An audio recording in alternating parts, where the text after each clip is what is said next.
ਪਹਿਲੀ ਗੱਲ ਤੇ ਆਪਾਂ ਮੱਤੇ ਵਾਲੇ ਜੰਗਲ ਤੋਂ ਜੇ ਆਪਾਂ ਸਟਾਰਟ ਕਰੀਏ ਤੇ ਹਾਂਜੀ ਹਾਂਜੀ ਹਾਂਜੀ ਹਾਂਜੀ ਮੱਤੇਵਾੜਾ ਜੀ। ਉਹ ਅਸਲ ਚ ਮੱਤੇਵਾਲ ਨਹੀਂ, ਮੱਤੇਵਾੜਾ। ਚਾਰ ਚੀਜ਼ਾਂ ਹੋਈਆਂ ਨੇ। ਪਹਿਲੀ ਤਾਂ ਇਹ ਹੈ ਵੀ ਆਪਾਂ ਮੱਤੇਵਾੜੇ ਦਾ ਜਿਹੜਾ ਬਹੁਤ ਵੱਡਾ ਇਸ਼ੂ ਆ ਉਹ ਚੱਲ ਰਿਹਾ। ਦੂਜਾ ਜਿਹੜਾ ਮੇਰਾ ਖਿਆਲ ਉਧਰ ਉੱਤਰਾਖੰਡ ਦੇ ਵਿੱਚ ਕੀਤਾ ਉਹਨਾਂ ਨੇ, ਨਿਸ਼ਾਨ ਸਾਹਿਬ ਦੀ ਬੇਅਦਬੀ ਜਿਹੜੀ ਹੋਈ ਹੈ। ਤੇ ਤੀਜਾ ਇਸ਼ੂ ਹੈ ਜਿਹੜਾ ਬਠਿੰਡੇ ਜੇਲ੍ਹ ਦੇ ਵਿੱਚ ਉਸ ਅੰਮ੍ਰਿਤਧਾਰੀ ਨੌਜਵਾਨ ਦੇ ਜਿਹੜੇ ਕੇਸ ਕੱਟੇ ਗਏ ਨੇ। ਸੋ ਮੱਤੇਵਾੜੇ ਦੀ ਜੇ ਆਪਾਂ ਗੱਲ ਕਰਦੇ ਹਾਂ ਵੀ ਮੱਤੇਵਾੜਾ ਜਿਹੜਾ ਆਮ ਆਦਮੀ ਪਾਰਟੀ ਦੀਆਂ ਜਿੰਨੀਆਂ ਵੀ ਤੁਸੀਂ ਹੁਣ ਦੇਖ ਰਹੇ ਹੋ ਵੀ ਤਕਰੀਬਨ ਸੁਖਪਾਲ ਸਿੰਘ ਖਹਿਰਾ ਟਵਿੱਟਰ ਤੇ ਆਪ ਵੀ ਦੇਖਦੇ ਹੋਣੇ ਆ ਵੀ ਉਹ ਹਰ ਉਹ ਜਿਹੜੀ ਪੋਸਟ ਆ ਇਹਨਾਂ ਦੀ ਪੁਰਾਣੀ ਵੀਡੀਓਜ਼ ਹੈਗੀਆਂ ਨੇ ਉਹ ਸਾਰੀਆਂ, ਈਵਨ ਜਿਹੜਾ ਸਪੀਕਰ ਹੈ ਸੰਧਵਾਂ ਸਾਹਿਬ ਜਿਹੜੇ ਹਮੇਸ਼ਾ ਬੇਨਤੀ ਕਰਦੇ ਹੁੰਦੇ ਆਪਣੇ MLA ਨੂੰ ਵੀ ਬਹਿ ਜਾਓ ਭਾਈ ਬਹਿ ਜਾਓ, ਤੇ ਉਹ ਸਾਰੇ ਉਹ ਕੱਲੀ ਜਿਹੜੀ ਆ ਪੋਸਟ ਹੋ ਰਹੀ ਹੈ। ਤੇ ਫਿਰ ਵੀ ਉਹਦੇ ਬਾਵਜੂਦ ਜਦੋਂ ਹੁਣ ਸੈਂਟਰ ਤੋਂ ਇਹਨਾਂ ਨੂੰ ਕਿਹਾ ਗਿਆ, ਇੰਸਟਰਕਸ਼ਨ ਮਿਲੀਆਂ ਨੇ, ਤੇ ਇਹ ਮੇਰੇ ਖਿਆਲ 3 ਕਿ 4 ਪਿੰਡਾਂ ਦੀ ਜ਼ਮੀਨ ਹੈ ਜਿਹੜੀ ਰਿਕਵਾਇਰ ਕਰਨ ਲੱਗੇ ਨੇ। ਸੋ ਪਰਸੋਂ ਨੂੰ ਮਾਨ ਸਾਹਿਬ ਵੀ ਆਉਣ ਲੱਗੇ ਨੇ ਤੇ ਉਹਨਾਂ ਨੇ, ਪਰ ਮੈਨੂੰ ਇਹ ਪਤਾ ਲੱਗਿਆ ਵੀ ਅੱਜ ਲੁਧਿਆਣੇ ਆਉਣਾ। ਜਿਹੜੀ ਵਣ ਵਿਭਾਗ ਕਮੇਟੀ ਹੈ ਉੱਥੇ ਅਖੰਡਪੁਰ ਸਾਹਿਬ ਰੱਖਿਆ ਉਹਨਾਂ ਨੇ, ਉੱਥੇ ਆਉਣਾ। ਹੋਪਫੁਲੀ ਵੀ ਛੰਦੜਾ ਸਾਹਿਬ ਦੀ ਬਰਸੀ ਵੀ ਹੈ ਭਾਈ ਰਛਪਾਲ ਸਿੰਘ ਛੰਦੜਾ ਦੀ, ਪਰਸੋਂ ਨੂੰ ਅਸੀਂ ਵੀ ਜਾਣਾ ਉੱਥੇ ਵੀ ਉਹਨਾਂ ਨੇ ਆਉਣਾ। ਹੋ ਸਕਦਾ ਵੀ ਉਹ ਬਾਇਆ ਮੱਤੇਵਾੜਾ ਵੀ ਆਉਣ, ਕਿਉਂਕਿ ਮੱਤੇਵਾੜਾ ਜਿਹੜਾ ਉਹ ਸਾਹਨੇਵਾਲ ਤੋਂ ਬਹੁਤੀ ਦੂਰ ਨਹੀਂ ਗਾ, ਲਾਗੇ ਹੀ ਆ, ਦਰਿਆ ਦੇ ਉੱਤੇ ਆ। ਤੇ ਕੂੰਮ ਕਲਾਂ ਵੀ ਉੱਥੋਂ ਲਾਗੇ ਆ, ਮਾਛੂਵਾੜਾ ਸਾਹਿਬ ਦੇ ਲਾਗੇ ਆ ਕੂੰਮ ਕਲਾਂ ਵੀ। ਸੋ ਮਸਲਾ ਇਹ ਆ ਵੀ ਜਿਹੜਾ ਕਹਿਣ ਦਾ ਭਾਵ ਆ, ਆਪਾਂ ਅੱਗੇ ਬੇਨਤੀ ਕਰਦੇ ਸੀ ਵੀ ਜਦੋਂ ਇਹਨਾਂ ਦੀ ਸਰਕਾਰ ਬਣੀ ਹੈ ਕਿ ਜਿਹੜੀਆਂ 70-75 ਸਾਲਾਂ ਦੇ ਵਿੱਚ ਰਵਾਇਤੀ ਪਾਰਟੀਆਂ ਤੋਂ ਜੋ ਸਟੇਟ ਤੋਂ ਦੇ ਕੰਮ ਰਹਿ ਗਏ ਨੇ ਉਹ ਇਹਨਾਂ ਨੇ 50 ਸਾਲਾਂ ਦੇ ਵਿੱਚ ਪੂਰੇ ਕਰਨੇ। ਹੁਣ ਤੁਸੀਂ ਸਟੈਪ ਬਾਈ ਸਟੈਪ ਨੋਟ ਕਰੀ ਚੱਲੋ। ਸਭ ਤੋਂ ਪਹਿਲਾਂ ਇਹਨਾਂ ਨੇ ਭਾਖੜਾ ਬੋਰਡ ਦੇ ਵਿੱਚ ਜਿਹੜੀ ਪੰਜਾਬ ਦੀ ਪ੍ਰਬੰਧਗੀ ਸੀਗੀ ਬਿਲਕੁਲ ਜਿਹੜੀ ਆ ਉਹ ਖਤਮ ਕੀਤੀ, ਸੈਂਟਰਲਾਈਜ਼ ਹੋਇਆ ਉਹ। ਦੂਜੀ ਜਿਹੜੀ ਆ ਚੰਡੀਗੜ੍ਹ ਪੰਜਾਬ ਦੇ ਪਿੰਡਾਂ ਨੂੰ ਉਜਾੜ ਕੇ ਬਣਿਆ ਸੀ ਉਹ ਸੈਂਟਰਲਾਈਜ਼ ਹੋਇਆ। ਤੇ ਤੀਜਾ ਜਿਹੜੀ ਪੰਜਾਬ ਯੂਨੀਵਰਸਿਟੀ ਹੈ ਉਹ ਸੈਂਟਰਲਾਈਜ਼ ਹੋਣ ਜਾ ਰਹੀ ਹੈ। ਤੇ ਚੌਥਾ ਜਿਹੜਾ ਮੱਤੇਵਾੜਾ ਜੰਗਲ ਨੂੰ ਬਚਾਉਣ ਦੇ ਲਈ ਕਾਂਗਰਸ ਪਾਰਟੀ ਵੱਲੋਂ ਕੀਤਾ ਜਾ ਰਿਹਾ ਸੀ, ਉਦੋਂ ਵਿਰੋਧ ਹੋਇਆ ਵੱਡੇ ਲੈਵਲ ਤੇ, ਇਹਨਾਂ ਨੇ ਵੀ ਬੜਾ ਉਹ ਕੀਤਾ ਉੱਥੇ ਤੇ ਬਾਕੀਆਂ ਨੇ ਵੀ ਵਿਰੋਧ ਕੀਤਾ। ਤੇ ਉਹੀ ਪ੍ਰੋਜੈਕਟ, ਉਹ ਤੋਂ ਵੀ ਵੱਡਾ ਪ੍ਰੋਜੈਕਟ ਜਿਹੜਾ ਲੈ ਕੇ ਟੈਕਸਟਾਈਲ ਇੰਡਸਟਰੀ ਦਾ ਇਹ ਆਉਣ ਲੱਗੇ ਨੇ ਹਨ। ਸੋ ਹੁਣ ਇਹ ਵੇਖਣਾ ਚਾਹੀਦਾ ਆਪਾਂ ਨੂੰ, ਜਿਹੜੇ ਪੰਜਾਬ ਦੇ ਲੋਕੀ ਨੇ ਉਹਨਾਂ ਨੂੰ ਇਹ ਚੀਜ਼ ਵਿਚਾਰਨੀ ਪਊਗੀ ਵੀ ਜਿਨ੍ਹਾਂ ਨੂੰ ਬਦਲਾਅ ਦੇ ਰੂਪ ਦੇ ਵਿੱਚ ਅਸੀਂ ਲੈ ਕੇ ਆਏ ਹਾਂ, ਇਹ ਕਿਹੋ ਜਿਹਾ ਬਦਲਾਅ ਹੈ ਜਿਹੜਾ ਜੋ ਕੰਮ ਰਵਾਇਤੀ ਪਾਰਟੀਆਂ ਨਹੀਂ ਕਰ ਰਹੀਆਂ ਉਹਨੂੰ ਬੜੀ ਇਹ ਤਰੀਕੇ ਦੇ ਨਾਲ ਤੇ ਚਲਾਕੀ ਦੇ ਨਾਲ ਜਿਹੜੀਆਂ ਕਰ ਰਹੀਆਂ ਨੇ ਹਨ। ਭਗਵੰਤ ਮਾਨ ਦੀਆਂ ਬਹੁਤ ਵੀਡੀਓਜ਼ ਨੇ ਇਹਦੇ ਉੱਤੇ।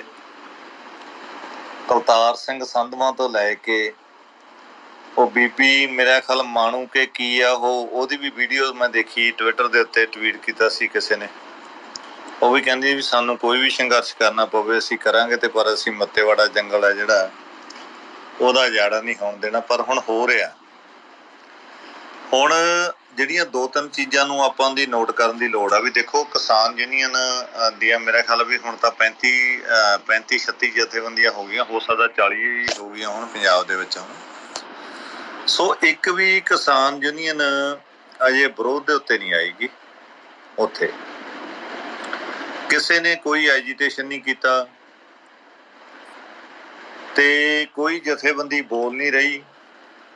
ਹੁਣ ਕਾਰਨ ਇਹ ਪਤਾ ਨਹੀਂ ਵੀ ਉਹ ਕਿਉਂ ਨਹੀਂ ਬੋਲ ਰਹੇ, ਜਾਂ ਉਹਨਾਂ ਦੀ ਕੋਈ ਇਹਨਾਂ ਦੇ ਆਮ ਆਦਮੀ ਪਾਰਟੀ ਦੇ ਨਾਲ ਉਹਨਾਂ ਦੀ ਕੋਈ ਸਾਂਝ ਹੈ ਜਾਂ ਮਿਲੀ ਭੁਗਤ ਹੈ।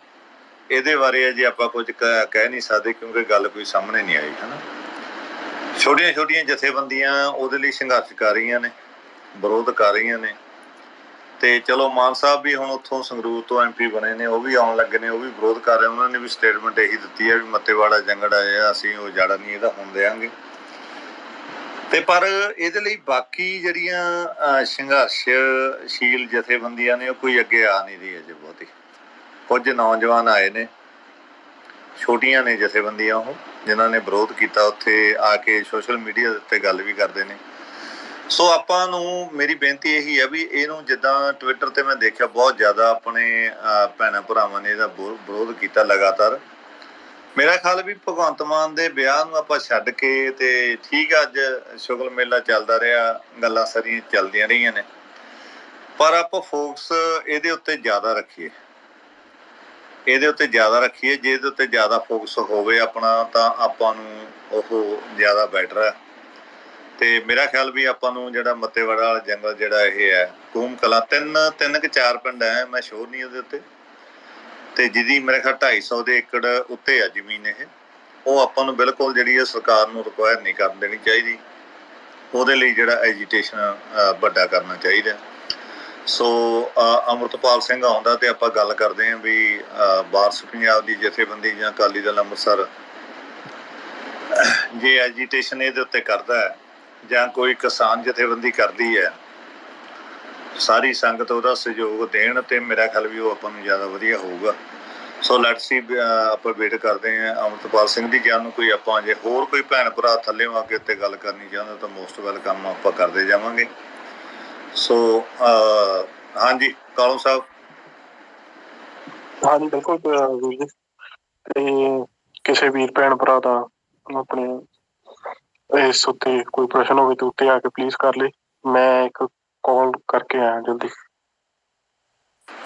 ਹਾਂਜੀ, ਪ੍ਰਸ਼ਨ ਵੀ ਹੋਵੇ ਜਾਂ ਸੁਜੈਸ਼ਨ ਹੋਵੇ, ਆਪਾਂ ਇੱਕ ਪਰਿਵਾਰ ਵਾਂਗੂ ਇੱਥੇ ਬਹਿਨੇ ਹਾਂ। ਹਮੇਸ਼ਾ ਮੇਰੀ ਬੇਨਤੀ ਹੁੰਦੀ ਹੈ ਬਈ ਸੁਜੈਸ਼ਨ ਵੀ ਆਪਣਾ ਹੋ ਸਕਦਾ, ਜਿਹਦਾ ਜਿਹੜੀ ਆਪਾਂ ਅੱਗੇ ਦੇ ਸਕੀਏ। ਮੰਨ ਲਓ ਕਿ ਜੇ ਜਥੇਬੰਦੀਆਂ ਸੰਘਰਸ਼ ਕਰਦੀਆਂ ਨੇ, ਪਰਸੋਂ ਨੂੰ ਅਸੀਂ ਵੀ ਜਾਣਾ ਉੱਥੇ, ਤੇ ਮੈਂ ਉਹਨਾਂ ਨੂੰ, ਮੇਰੇ ਦਿਮਾਗ 'ਚ ਹੋ ਸਕਦਾ ਕੋਈ ਆਈਡੀਆ ਉੱਦਾਂ ਦਾ ਨਾ ਹੋਵੇ, ਤੁਹਾਡੇ ਕਿਸੇ ਭੈਣ ਭਰਾ ਦੇ ਹੋਵੇ ਦਿਮਾਗ ਦੇ ਵਿੱਚ, ਉਹ ਆਪਾਂ ਸਾਂਝਾ ਕਰ ਸਕਦੇ ਹਾਂ ਤੇ ਅੱਗੇ ਆਪਾਂ ਉਹਨੂੰ ਸੁਜੈਸਟ ਕਰ ਸਕਦੇ ਹਾਂ। ਹਾਂਜੀ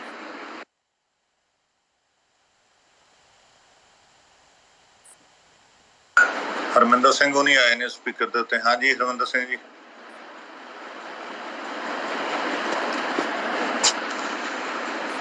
ਹਰਮਿੰਦਰ ਸਿੰਘ ਜੀ ਆਵਾਜ਼ ਆਉਂਦੀ ਆ? ਹਾਂਜੀ ਹਰਮਿੰਦਰ ਸਿੰਘ ਜੀ, ਤੁਹਾਡਾ ਕੋਈ ਸਵਾਲ ਹੈ ਤੇ ਜ਼ਰੂਰ ਰੱਖੋ। ਤੁਸੀਂ ਲੱਗਦਾ ਉਹ ਬਿਜੀ ਬਣੇ ਇੱਥੋਂ ਦੇ ਸੰਗਤ ਚੋਂ ਕਿਸੇ ਨੇ ਕੋਈ ਸਵਾਲ ਰੱਖਣਾ ਤੇ ਉਹ ਜ਼ਰੂਰ ਕੀਤੇ ਆਉਣ।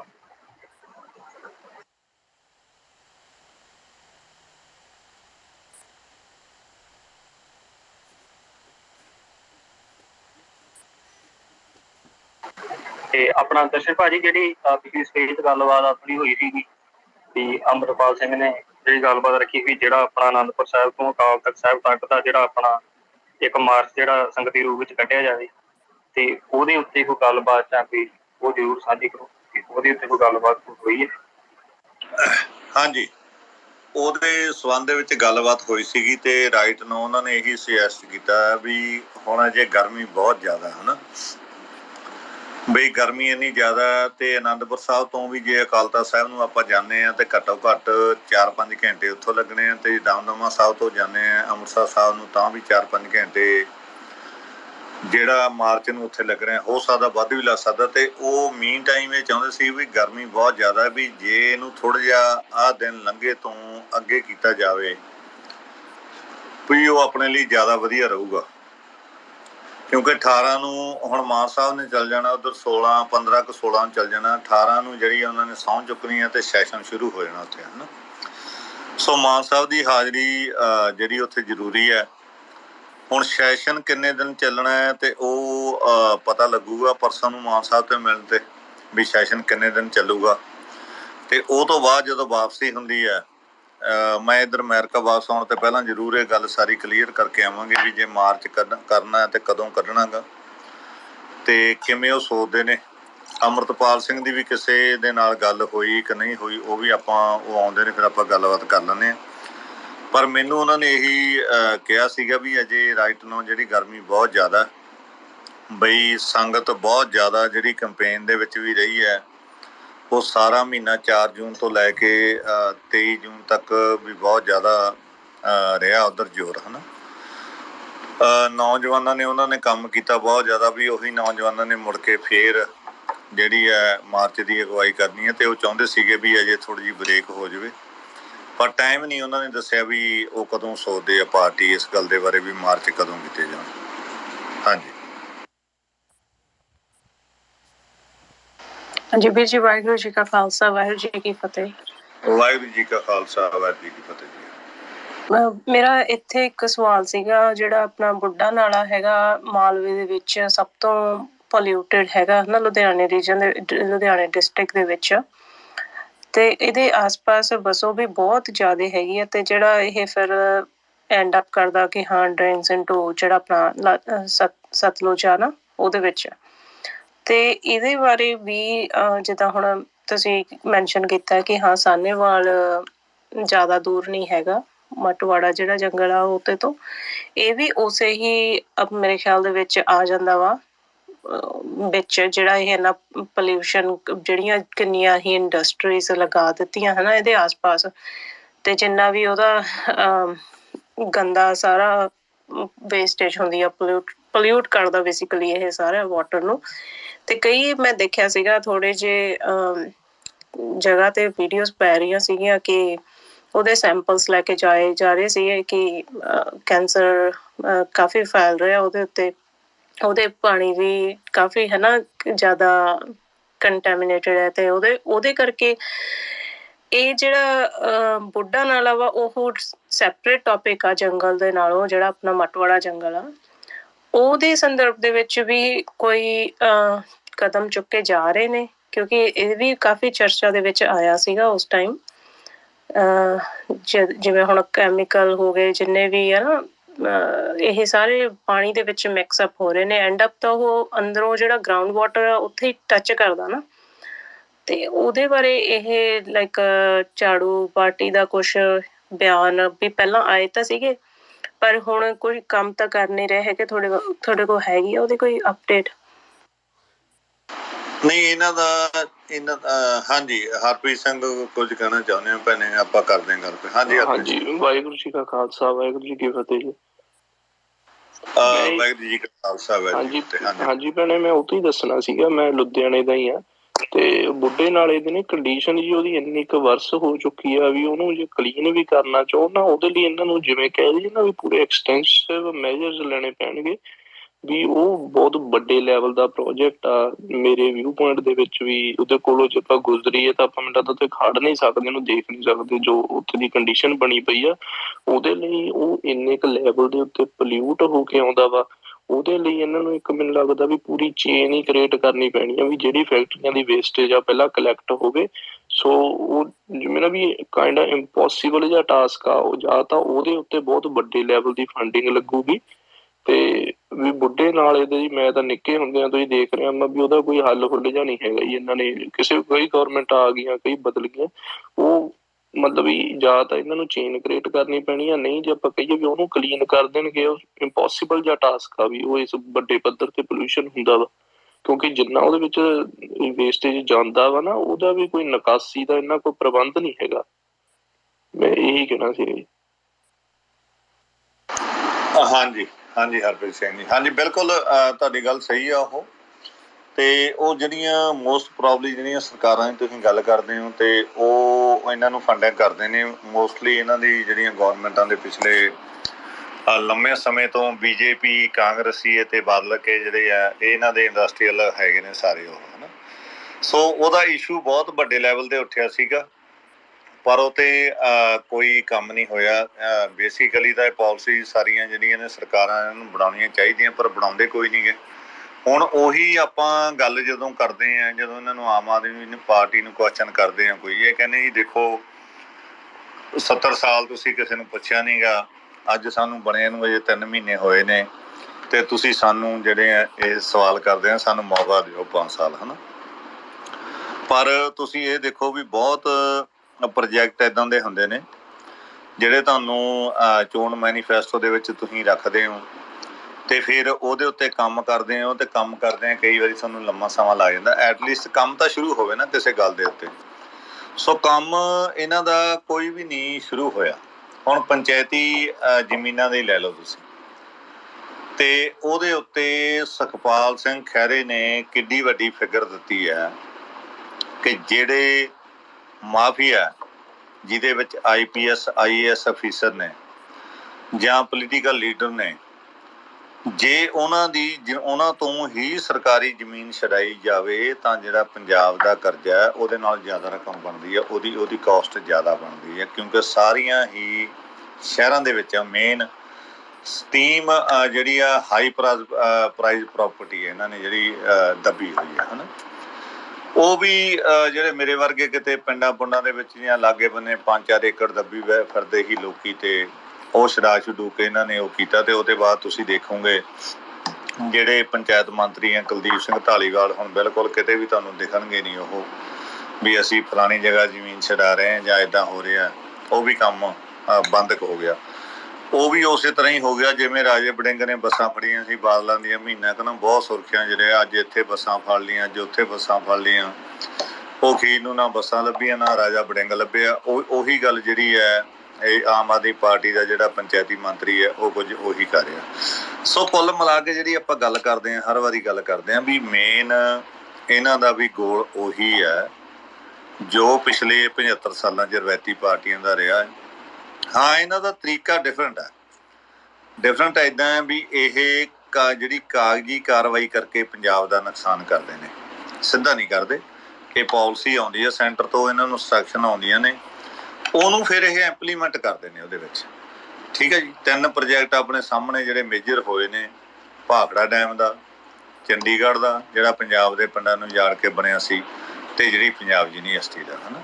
ਸੋ ਇਹਦੇ ਵਿੱਚ ਇਹਨਾਂ ਨੇ ਕਿਤੇ ਵੀ ਤੁਸੀਂ ਆਪਣਾ ਇਹ ਦੇਖ ਲਓ ਵੀ ਜੇ ਵਿਰੋਧ ਜਤਾਇਆ ਹੋਵੇ ਤੇ ਉਹ ਚੀਜ਼ ਨੂੰ ਇੰਪਲੀਮੈਂਟ ਕੀਤਾ ਹੋਵੇ ਵੀ ਹਾਂ ਅਸੀਂ ਆਹ ਚੀਜ਼ ਦਾ ਵਿਰੋਧ ਕੀਤਾ ਤੇ ਇਹਦੇ ਉੱਤੇ ਹੁਣ ਇੰਪਲੀਮੈਂਟ ਕਰਦੇ ਹਾਂ, ਅਸੀਂ ਕੋਈ ਐਜੀਟੇਸ਼ਨ ਕਰਦੇ ਹਾਂ ਜਾਂ ਸਰਕਾਰ ਵੱਲੋਂ ਅਸੀਂ ਆਹ ਚੀਜ਼ ਕਰਦੇ ਹਾਂ, ਬਿਲਕੁਲ ਨਹੀਂ ਮਿਲੂਗੀ ਤੁਹਾਨੂੰ, ਹੈ ਨਾ। ਸੋ ਹਾਂਜੀ, ਅੰਮ੍ਰਿਤਪਾਲ ਸਿੰਘ ਵੀ ਆ ਗਏ ਨੇ, ਆਪਣੇ ਨਾਲ ਜੁੜ ਗਏ ਨੇ, ਤੇ ਆਪਾਂ ਅੱਗੇ ਗੱਲਬਾਤ ਕਰਦੇ ਹਾਂ। ਹਾਂਜੀ ਹਾਂਜੀ ਵੀਰ ਜੀ, ਮੇਰੀ ਇੱਕ ਬੇਨਤੀ ਸੀ ਸਾਰੀ ਸੰਗਤ ਨੂੰ, ਇੱਕ ਵਾਰੀ ਸਾਰੇ ਜਣੇ ਇਸ ਸਪੇਸ ਦਾ ਲਿੰਕ ਕਰੀ ਰੀਟਵੀਟ ਕਰ ਦਿਓ। ਤੇ ਅਮਰਪਾਲ ਸਿੰਘ ਜੀ, ਵਾਹਿਗੁਰੂ ਜੀ ਕਾ ਖਾਲਸਾ, ਵਾਹਿਗੁਰੂ ਜੀ ਕੀ ਫਤਿਹ ਜੀ। ਹਾਂਜੀ, ਵਾਹਿਗੁਰੂ ਜੀ ਕਾ ਖਾਲਸਾ, ਵਾਹਿਗੁਰੂ ਜੀ ਕੀ ਫਤਿਹ ਜੀ। ਤੁਸੀਂ ਹਾਂਜੀ ਵੀਰ ਜੀ, ਅੱਜ ਆਪਣਾ ਬਾਬਾ ਜੀ ਮੁੱਦੇ ਸੀ ਪੰਜਾਬ ਇਸ਼ੂਸ ਤੇ ਸਿੱਖ ਇਸ਼ੂਸ ਤੇ ਆਪਾਂ ਗੱਲਬਾਤ ਰੱਖਣੀ ਅੱਜ, ਤੇ ਕਾਫੀ ਕੁਐਸਚਨ ਆਪਣੇ ਕੋਲ ਆਏ ਗਏ ਨੇ, ਤੇ ਹਾਂਜੀ ਆਪਾਂ ਕਰਦੇ ਸ਼ੁਰੂ।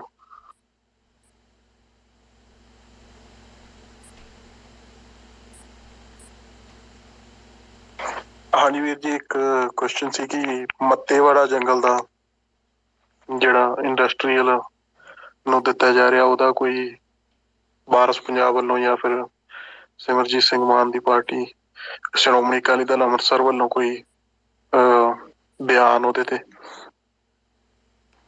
ਹਾਂਜੀ, ਨਹੀਂ ਦੇਖੋ, ਜਿਹੜਾ ਉਹ ਤੇ ਪਹਿਲਾਂ ਤੋਂ ਹੀ ਅਸੀਂ ਇਸ ਗੱਲ ਦੇ ਪਿਛਲੀ ਸਰਕਾਰ ਦੇ ਸਮੇਂ ਵੀ ਕਹੀ ਵੀ ਜਿਹੜਾ ਇਹ ਇੰਡਸਟਰੀਅਲ ਪਾਰਕ ਬਣਾ ਰਹੇ ਆ ਉਹ ਪੰਜਾਬ ਦੀ ਜਿਹੜੀ ਇੱਕ ਇਨਵਾਇਰਮੈਂਟਲ ਜੈਨੋਸਾਈਡ ਉਹਦੀ ਇੱਕ ਪਾਲਿਸੀ ਦੇ ਤਹਿਤ ਇਹ ਸਾਰਾ ਕੁਝ ਹੋ ਰਿਹਾ। ਕਿਉਂਕਿ ਇੰਡਸਟਰੀਅਲ ਪਾਰਕ ਬਣਾ ਕੇ ਦੋ ਚੀਜ਼ਾਂ ਹੁੰਦੀਆਂ ਜੇ ਕਿਸੇ ਖਿੱਤੇ ਨੂੰ ਕੋਈ ਫਾਇਦਾ ਦੇਣਾ ਹੋਵੇ।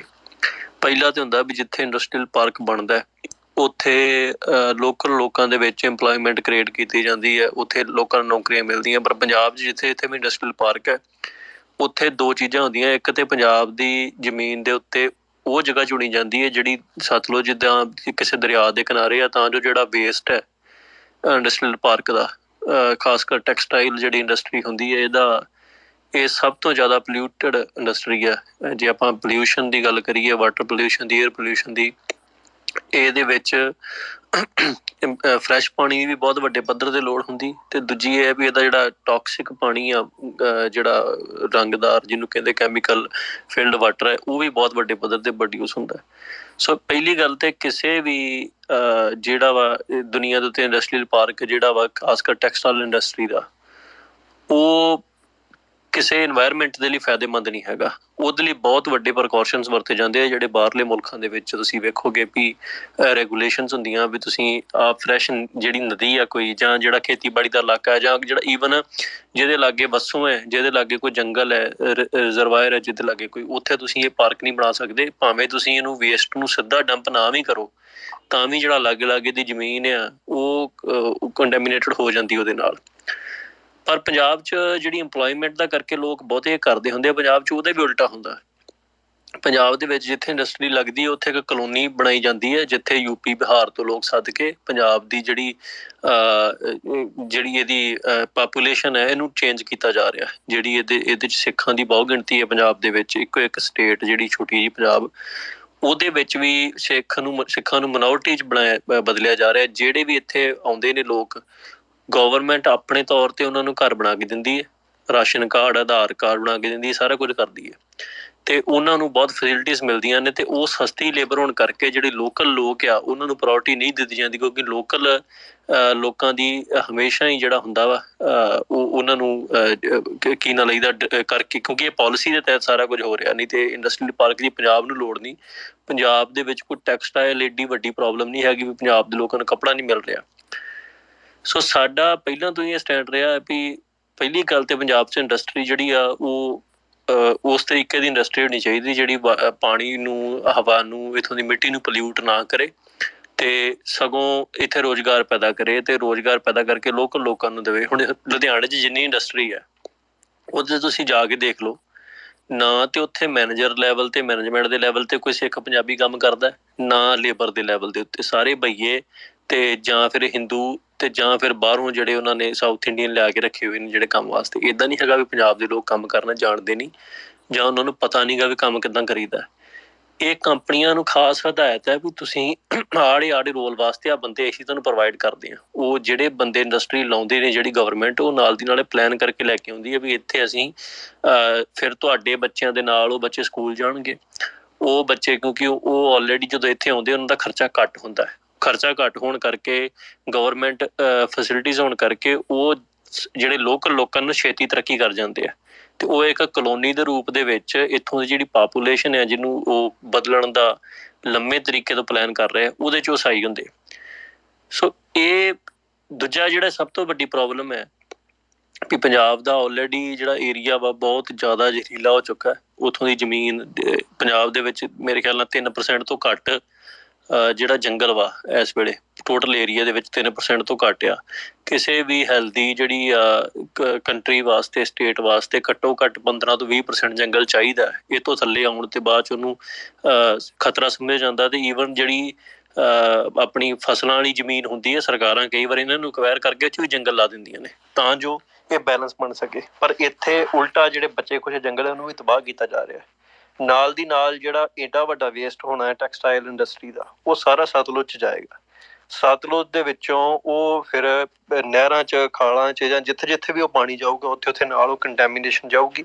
ਤੇ ਜਿਹੜੀ ਪੰਜਾਬ ਸਿੱਖਾਂ ਦੀ ਨਸਲਕੁਸ਼ੀ ਹੈ, ਉਹ ਨਸਲਕੁਸ਼ੀ ਜਿਹੜੀ ਆ ਉਹ ਇੱਦਾਂ ਜਾਰੀ ਰਹੂਗੀ ਜਿਵੇਂ ਕੈਂਸਰ ਤੋਂ ਲੈ ਕੇ ਇਹਦੇ ਨਾਲ ਜਿਹੜੀਆਂ ਹੋਰ ਬਿਮਾਰੀਆਂ ਨੇ ਜਿਹੜੀਆਂ ਐਕਚੁਅਲੀ ਤੁਹਾਡੇ ਜੀਨਸ ਨੂੰ ਅਫੈਕਟ ਕਰਦੀਆਂ ਨੇ, ਜਿਹੜੇ ਤੁਹਾਡੇ ਸਰਵਾਈਵਲ ਦੇ ਰੇਟ ਨੂੰ, ਤੁਹਾਡੀ ਰਜਿਸਟੈਂਸ ਨੂੰ, ਤੁਹਾਡੇ ਹਰ ਚੀਜ਼ ਨੂੰ ਅਫੈਕਟ ਕਰਦੀਆਂ ਨੇ, ਉਹ ਚੀਜ਼ਾਂ ਜਿਹੜੀਆਂ ਉਹ ਵੱਧ, ਉਹੋ ਜਿਹੀਆਂ ਬਿਮਾਰੀਆਂ ਵੱਧ ਆਉਣਗੀਆਂ। ਸੋ ਮੈਨੂੰ ਐਂ ਲੱਗਦਾ ਹੈ ਵੀ ਇਹਨੂੰ ਸਿਰਫ ਆਪਾਂ ਇੱਕ ਬਿਜ਼ਨਸ ਮੂਵ ਨਹੀਂ ਕਹਿ ਸਕਦੇ ਵੀ ਕਿਸੇ ਗਰੀਡੀ ਪੋਲੀਟੀਸ਼ੀਅਨ ਦੀ ਜਾਂ ਕਿਸੇ ਬਿਜ਼ਨਸਮੈਨ ਦੀ, ਜਿਵੇਂ ਆਪਣੇ ਆਮ ਬੰਦੇ ਅੰਬਾਨੀ ਅਡਾਨੀ ਦਾ ਨਾਂ ਲੈ ਕੇ ਬੜਾ ਕਰਦੇ ਨੇ ਵੀ ਅੰਬਾਨੀਆਂ ਨੇ ਦੇਸ਼ ਲੁੱਟ ਲਿਆ। ਇੱਦਾਂ ਨਹੀਂ ਹੁੰਦਾ। ਇਹ ਐਕਚੁਅਲ ਦੇ ਵਿੱਚ ਸਟੇਟ ਦੀ ਪੋਲਿਸੀ ਹੈ ਜਿਹਦੇ ਤਹਿਤ ਪੰਜਾਬ ਦੇ ਲੋਕ ਹਮੇਸ਼ਾ ਤੋਂ ਹੈਲਦੀ ਮੰਨੇ ਗਏ ਆ। ਉਹ ਦੂਜੇ ਲੋਕਾਂ ਨੂੰ ਤਗੜੇ ਆ ਸਰੀਰ ਦੇ ਵਿੱਚ, ਸਿਹਤ ਦੇ ਵਿੱਚ, ਦਿਮਾਗ ਦੇ ਵਿੱਚ, ਕਿਉਂਕਿ ਜੇ ਤੁਹਾਡੀ ਸਿਹਤ ਚੰਗੀ ਹੈ ਤੁਹਾਡਾ ਦਿਮਾਗ ਵੀ ਠੀਕ ਰਹੂਗਾ, ਤੁਹਾਡਾ ਇੰਟੈਲੈਕਟ ਲੈਵਲ ਵੀ ਬਣਿਆ ਰਹੂਗਾ। ਉਹ ਸਾਰੀਆਂ ਚੀਜ਼ਾਂ ਜਦੋਂ ਉਹਨਾਂ ਨੇ ਪਲਾਨ ਕੀਤਾ ਸੀ ਕਿਸੇ ਸਿੱਖਾਂ ਨੂੰ ਖਤਮ ਕਰਨਾ, ਤੇ ਉਹ ਪਲਾਨ ਇਹ ਨਹੀਂ ਸੀ ਹੁੰਦਾ ਅੰਦਰ ਵੀ ਸਿੱਖਾਂ ਦੇ ਹਮਲੇ ਕਰਦੇ ਨੇ। ਉਹ ਵੀ ਕੀਤੇ। ਉਹ ਵੀ ਇੱਕ ਸਟੇਜ ਆਉਂਦੀ ਜਦੋਂ ਸਰਕਾਰਾਂ, ਹਕੂਮਤਾਂ ਜਿਹੜੀਆਂ ਨੇ ਮੌਕੇ ਦੀਆਂ, ਉਹ ਉਸ ਲੈਵਲ ਤੇ ਪਹੁੰਚ ਜਾਂਦੀਆਂ ਨੇ ਵੀ ਉਹ ਸਿੱਖਾਂ ਦੇ ਉੱਤੇ ਡਾਇਰੈਕਟ ਜਿਹੜਾ ਫਿਜ਼ੀਕਲ ਜੈਨੋਸਾਈਡ ਹੈ ਉਹ ਫਾਰਮ ਦੇ ਵਿੱਚ ਵਾਇਲੈਂਸ ਕਰਦੀਆਂ। ਪਰ ਉਹਦੇ ਨਾਲ ਨਾਲ ਜੋ ਕੁਛ ਚੱਲਦਾ ਉਹਨੂੰ ਇਗਨੋਰ ਨਹੀਂ ਕੀਤਾ ਜਾ ਸਕਦਾ। ਜਿਹੜੀ ਕਮਿਊਨਿਟੀ ਜੈਨੋਸਾਈਡ ਫੇਸ ਕਰਦੀ, ਜੈਨੋਸਾਈਡ ਦੀ ਟਰਮ ਇੱਦਾਂ ਦੀ ਹੈ ਵੀ ਜਿਹੜੀ ਕਮਿਊਨਿਟੀ ਜੈਨੋਸਾਈਡ ਫੇਸ ਕਰ ਰਹੀ ਹੁੰਦੀ ਆ ਉਹ ਕਿਸੇ ਵੀ ਪਾਸਿਓਂ ਸਿਕਿਉਰ ਨਹੀਂ ਹੁੰਦੀ। ਉਹਨਾਂ ਦੇ ਇਲਾਕੇ 'ਚ ਜੇ ਕੋਈ ਹਕੂਮਤ ਇੱਕ ਦੁਕਾਨ ਵੀ ਖੋਲ੍ਹਦੀ ਹੈ ਤੇ ਹਕੂਮਤ ਉਹ ਦੁਕਾਨ ਖੋਲ੍ਹਣ ਦਾ ਪਰਪਸ ਵੀ ਇਹ ਰੱਖਦੀ ਹੈ ਵੀ ਇਸ ਦੁਕਾਨ ਦੇ ਜ਼ਰੀਏ ਅਸੀਂ ਇੱਥੋਂ ਦੇ ਲੋਕਾਂ ਨੂੰ ਕਿਵੇਂ ਖਤਮ ਕਰਨਾ ਹੈ, ਭਾਵ ਇੱਥੋਂ ਦੇ ਲੋਕਾਂ ਦਾ ਕਲਚਰ ਕਿਵੇਂ ਤਬਾਹ ਕਰਨਾ ਹੈ, ਇੱਥੋਂ ਦੇ ਲੋਕਾਂ ਨੂੰ ਅਸੀਂ ਇੱਥੋਂ ਦੀ ਜ਼ਮੀਨ ਨੂੰ ਇੰਨਾ ਪੋਲਿਊਟ ਕਰ ਦੇਣਾ ਵੀ ਇੱਥੋਂ ਦੇ ਲੋਕ ਬਿਮਾਰ ਹੋ ਜਾਣ। ਹੁਣ ਬਿਮਾਰੀ ਦੇ ਵਿੱਚ ਤੁਹਾਡਾ ਜਿਹੜਾ ਐਵਰੇਜ ਜਿਹੜੀ ਏਜ ਹੈ ਉਹ ਘੱਟ ਜਾਂਦੀ ਹੈ, ਤੁਹਾਡਾ ਜਿਹੜਾ ਐਵਰੇਜ ਪੋਟੈਂਸ਼ੀਅਲ ਹੈ ਕੰਮ ਕਰਨ ਦਾ ਉਹ ਘੱਟ ਜਾਂਦਾ ਹੈ, ਤੁਹਾਡਾ ਜਿਹੜਾ ਫਿਰ ਤੁਸੀਂ ਜਦੋਂ ਕਿਸੇ ਵੀ ਦੁਨੀਆ ਦੇ ਵਿੱਚ ਵੇਖ ਲਓ ਤੁਸੀਂ, ਜਿੱਥੇ ਲੋਕਾਂ ਦੀ ਐਵਰੇਜ ਏਜ ਘੱਟ ਹੈ ਉੱਥੇ ਲੋਕਾਂ ਦਾ ਇੰਟੈਲੈਕਟ ਲੈਵਲ ਘੱਟ ਜਾਂਦਾ ਹੈ, ਕਿਉਂਕਿ ਤੁਹਾਡੀ ਦੀ ਹੈਲਦੀ ਇਨਵਾਇਰਮੈਂਟ ਨਹੀਂ ਰਹਿੰਦਾ, ਜਿਹੜੀ ਤੁਹਾਡੀ ਖੁਰਾਕ ਹੈ ਉਹ ਬਦਲ ਦਿੱਤੀ ਜਾਂਦੀ ਹੈ। ਸੋ ਇਹ ਸਾਰਾ ਕੁਝ ਹੋਣ ਦੇ ਬਾਵਜੂਦ ਸਾਡੇ ਲੋਕਾਂ ਦੀ ਪ੍ਰੋਬਲਮ ਕੀ ਹੈ?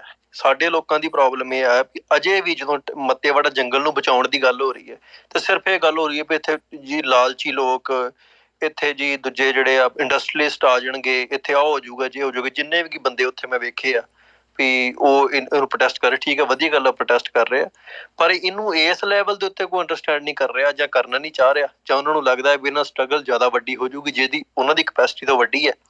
ਇਸ ਕਰਕੇ ਇਹਨੂੰ ਸਿਰਫ ਜਦੋਂ ਨਾ ਐਕਟਿਵਿਜ਼ਮ ਦਾ ਇਸ਼ੂ ਬਣਾਇਆ ਜਾ ਰਿਹਾ ਵੀ ਅਸੀਂ ਦੇਖੋ ਜੀ ਅਸੀਂ ਇੱਥੇ ਇਨਵਾਇਰਮੈਂਟ ਨੂੰ ਬਚਾਉਣਾ ਚਾਹੁੰਦੇ। ਇਨਵਾਇਰਮੈਂਟ ਨੂੰ ਬਚਾਉਣਾ ਤੇ ਤਬਾਹ ਕਰਨ ਦੇ ਦੋ ਕਾਰਨ ਹੈ। ਤੁਸੀਂ ਬਚਾਉਣਾ ਅਸੀਂ ਇਸ ਕਰਕੇ ਆ ਵੀ ਸਿੱਖੀ ਜਿਹੜੀ ਹੈ ਉਹ ਇੱਥੇ ਜੁੜੀ ਹੈ ਹਰ ਚੀਜ਼ ਦੇ ਨਾਲ। ਜਿੱਥੇ ਸਿੱਖੀ ਹੈ ਉੱਥੇ ਸਾਨੂੰ ਹੈਲਦੀ ਇਨਵਾਇਰਮੈਂਟ ਚਾਹੀਦਾ, ਕਿਉਂਕਿ ਅਸੀਂ ਸਰਵਾਈਵ ਕਰਨ ਵਾਸਤੇ ਸਾਡਾ ਫਿਜ਼ੀਕਲੀ ਸਟਰੋਂਗ ਹੋਣਾ, ਸਾਡਾ ਮੈਂਟਲੀ ਕੇਪੇਬਲ ਹੋਣਾ, ਸਾਡੀ ਖੁਰਾਕ ਦਾ, ਸਾਡੇ ਖਾਣ ਪੀਣ ਦਾ, ਪਹਿਨਣ ਦਾ ਸਾਰਾ ਕੁਝ ਜਿਹੜਾ ਇਹ ਜੁੜਿਆ ਆਪਸ ਦੇ ਵਿੱਚ। ਅਸੀਂ ਜਦੋਂ ਇਹ ਕਹਾਂਗੇ ਨਾ ਵੀ ਦੇਖੋ ਜੀ ਇੱਥੇ ਇੰਡਸਟਰੀਲਿਸਟ ਨਾ ਹੋਣ, ਸਾਡਾ ਮਕਸਦ ਇਹ ਨਹੀਂ ਹੈਗਾ ਵੀ ਅਸੀਂ ਇਹ ਕਹਿ ਰਹੇ ਹਾਂ ਵੀ ਸਾਨੂੰ ਇੰਡਸਟਰੀ ਨਹੀਂ ਚਾਹੀਦੀ ਕਿਉਂਕਿ ਇਹ ਪੋਲਿਊਸ਼ਨ ਦਿੰਦੀ ਹੈ। ਸਾਡਾ ਮਕਸਦ ਇਹ ਆ ਵੀ ਅਸੀਂ ਕਿਸੇ ਵੀ ਗੈਰ ਬੰਦੇ ਦੀ ਇੱਥੇ ਦਖਲਅੰਦਾਜ਼ੀ ਨਹੀਂ ਚਾਹੁੰਦੇ, ਜਿੰਨਾ ਚਿਰ ਅਸੀਂ ਆਪਣਾ ਐਟੀਟਿਊਡ ਇਸ ਗੱਲ ਤੇ ਨਹੀਂ ਲੈ ਕੇ ਆਉਂਦੇ ਵੀ ਅਸੀਂ ਕਿਸੇ ਵੀ ਗੈਰ ਪੰਜਾਬੀ ਬੰਦੇ ਦੀ ਜਾਂ ਗੈਰ ਸਿੱਖ ਬੰਦੇ ਦੀ ਇਨਵੋਲਵਮੈਂਟ ਨਾ ਤੇ ਇੰਡਸਟਰੀ ਦੇ ਵਿੱਚ, ਨਾ ਕਿਸੇ ਈਵਨ ਜੋ ਤੁਹਾਡੀ ਕਲੋਨੀ ਦੇ ਵਿੱਚ ਕੋਈ ਘਰ ਲੈਣ ਆ ਗਿਆ ਕਿਰਾਏ ਤੇ ਉਹ ਕਿਰਾਏਦਾਰ ਬੰਦਾ ਤੁਹਾਡੀ ਕਲੋਨੀ ਜਾਂ ਤੁਹਾਡੇ ਪਿੰਡ ਜਾਂ ਤੁਹਾਡੇ ਏਰੀਏ ਨੂੰ ਕਲਚਰਲੀ ਕੰਟੈਮੀਨੇਟ ਕਰ ਸਕਦਾ ਹੈ, ਭਾਵ ਉਹ ਇੱਕ ਐਸਾ ਕਲਚਰ ਲਿਆ ਸਕਦਾ ਜਿਹੜਾ ਤੁਹਾਡੇ ਕਲਚਰ ਲਈ ਥ੍ਰੈਟ ਪੈਦਾ ਹੋਵੇ ਤੇ ਤੁਹਾਨੂੰ ਉਹਦਾ ਵਿਰੋਧ ਕਰਨਾ ਚਾਹੀਦਾ। ਗਿਲਟ ਨਹੀਂ ਲੈਣੀ ਚਾਹੀਦੀ ਵੀ ਕੋਈ ਤੁਹਾਨੂੰ ਰੇਸਿਸਟ ਆਖੂਗਾ, ਕੋਈ ਤੁਹਾਨੂੰ ਦੇਖੋ ਜੀ ਰੂੜੀਵਾਦੀ ਆਖੂਗਾ, ਇਹ ਗੱਲਾਂ ਆਖਣ ਦੀਆਂ ਨਹੀਂ ਹੁੰਦੀਆਂ। ਹੁਣ ਇਹ ਗੱਲਾਂ ਕੰਟਰੀਜ਼ ਲੈਵਲ ਦੇ ਉੱਤੇ ਤੇ ਪ੍ਰੈਕਟਿਸ ਕੀਤੀਆਂ ਹੀ ਜਾਂਦੀਆਂ ਵਾ। ਹੁਣ ਤੁਸੀਂ ਕਿਸੇ ਕੰਟਰੀ ਦੀ ਸਿਟੀਜ਼ਨਸ਼ਿਪ ਲੈਣੀ ਹੋਵੇ ਤੇ ਕਿੰਨੇ ਰੌਲੇ ਰੱਪੇ ਆ, ਤੁਸੀਂ ਆਮ ਦੇਖੋ ਕਿੰਨੇ ਤੁਹਾਨੂੰ ਟੈਕਸ ਭਰਨੇ ਪੈਂਦੇ ਆ, ਕਿੰਨਾ ਤੁਹਾਨੂੰ ਉੱਥੋਂ ਦੀ ਲੈਂਗੁਏਜ, ਉੱਥੋਂ ਦਾ ਕਲਚਰ, ਉੱਥੋਂ ਦੀ ਹਿਸਟਰੀ ਬਾਰੇ ਸਿੱਖਣਾ ਪੈਂਦਾ। ਫਿਰ ਤੁਹਾਨੂੰ ਈਵਨ ਦੋ ਉੱਥੇ ਉਹ ਸਹੁੰ ਚੁਕਾਉਂਦੇ ਆ ਵੀ ਤੁਸੀਂ ਇਸ ਕੰਟਰੀ ਨਾਲ ਵਫ਼ਾਦਾਰੀ ਰੱਖੋਗੇ। ਏਦਾਂ ਹੀ ਹਿੰਦੁਸਤਾਨ 'ਚ ਜਾ ਕੇ ਜੇ ਕਿਸੇ ਨੇ ਵਸਣਾ ਹੋਵੇ ਉਹਨਾਂ ਨੂੰ ਵੀ ਇਹ ਪ੍ਰੈਕਟਿਸ ਕਰਨਾ ਪੈਂਦਾ ਸਾਰਾ ਕੁਝ। ਪਰ ਇੰਟਰਨਲੀ ਸਟੇਟਸ ਦੇ ਵਿੱਚ ਕੀ ਕੀਤਾ ਜਾ ਰਿਹਾ ਵੀ ਉਹ ਵੀ ਤਾਂ ਹੀ ਕਰਦਾ ਨਾ ਇੰਡੀਆ ਜਾਂ ਹੋਰ ਕੋਈ ਕੰਟਰੀ ਜਾਂ ਕੈਨੇਡਾ ਅਮਰੀਕਾ ਆਪਣੀ ਇਮੀਗ੍ਰੇਸ਼ਨ ਪਾਲਿਸੀਜ਼ ਨੂੰ ਸਟਰੋਂਗ ਇਸ ਕਰਕੇ ਕਰਦਾ ਵੀ ਅਸੀਂ ਇੱਥੇ ਇਨਵੇਜਨ ਨਹੀਂ ਚਾਹੁੰਦੇ। ਇਨਵੇਜਨ ਤੋਂ ਭਾਵ ਹੈ ਵੀ ਕੋਈ ਬੰਦਾ ਬਾਹਰੋਂ ਆਣ ਕੇ ਇਨਵੇਡ ਕਰੇ ਤੇ ਸਾਡਾ ਕਲਚਰ, ਸਾਡਾ ਸੱਭਿਅਤਾ, ਸਾਡਾ ਸਿਧਾਂਤ, ਸਾਡਾ ਜਿਹੜਾ ਐਥਿਕਸ ਮੋਰਲਸ ਹੈ ਉਹਨੂੰ ਇੰਬੈਲੈਂਸ ਕਰ ਦੇਵੇ।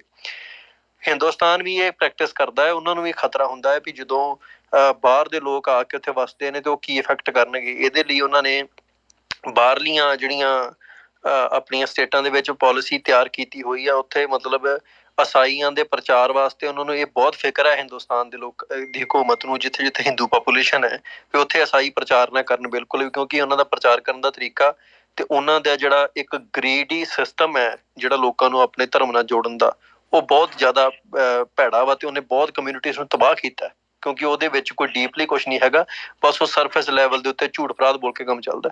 ਪਰ ਪੰਜਾਬ 'ਚ ਉਹੀ ਪ੍ਰੋਬਲਮ ਜਿਹੜੀ ਹੈ ਈਸਾਈਆਂ ਦੀ, ਉਹੀ ਪ੍ਰੋਬਲਮ ਪੰਜਾਬ ਦੇ ਵਿੱਚ ਜਾਣਬੁੱਝ ਕੇ ਕ੍ਰੀਏਟ ਕੀਤੀ ਗਈ ਹੈ। ਪੰਜਾਬ ਦੇ ਵਿੱਚ ਜਿਹੜਾ ਅੰਮ੍ਰਿਤਸਰ ਇਕੱਠ ਕੀਤਾ ਹੈ, ਇੰਨੇ ਈਸਾਈ ਪੰਜਾਬ 'ਚ ਹੈ ਨਹੀਂ ਗੇ। ਇਹ ਗਰੰਟੀ ਹੈ ਸਾਡੀ ਵੀ ਇੰਨੇ ਨਹੀਂ ਹੈਗੇ। ਇੱਥੇ ਇਕੱਠ ਕਿਉਂ ਕੀਤਾ ਜਾਂਦਾ? ਹਿੰਦੁਸਤਾਨ ਦੇ ਸਾਰੇ ਈਸਾਈਆਂ ਨੂੰ ਸੱਦ ਕੇ ਇੱਥੇ ਇਕੱਠ ਕਿਉਂ ਕੀਤੇ ਜਾਂਦੇ ਨੇ?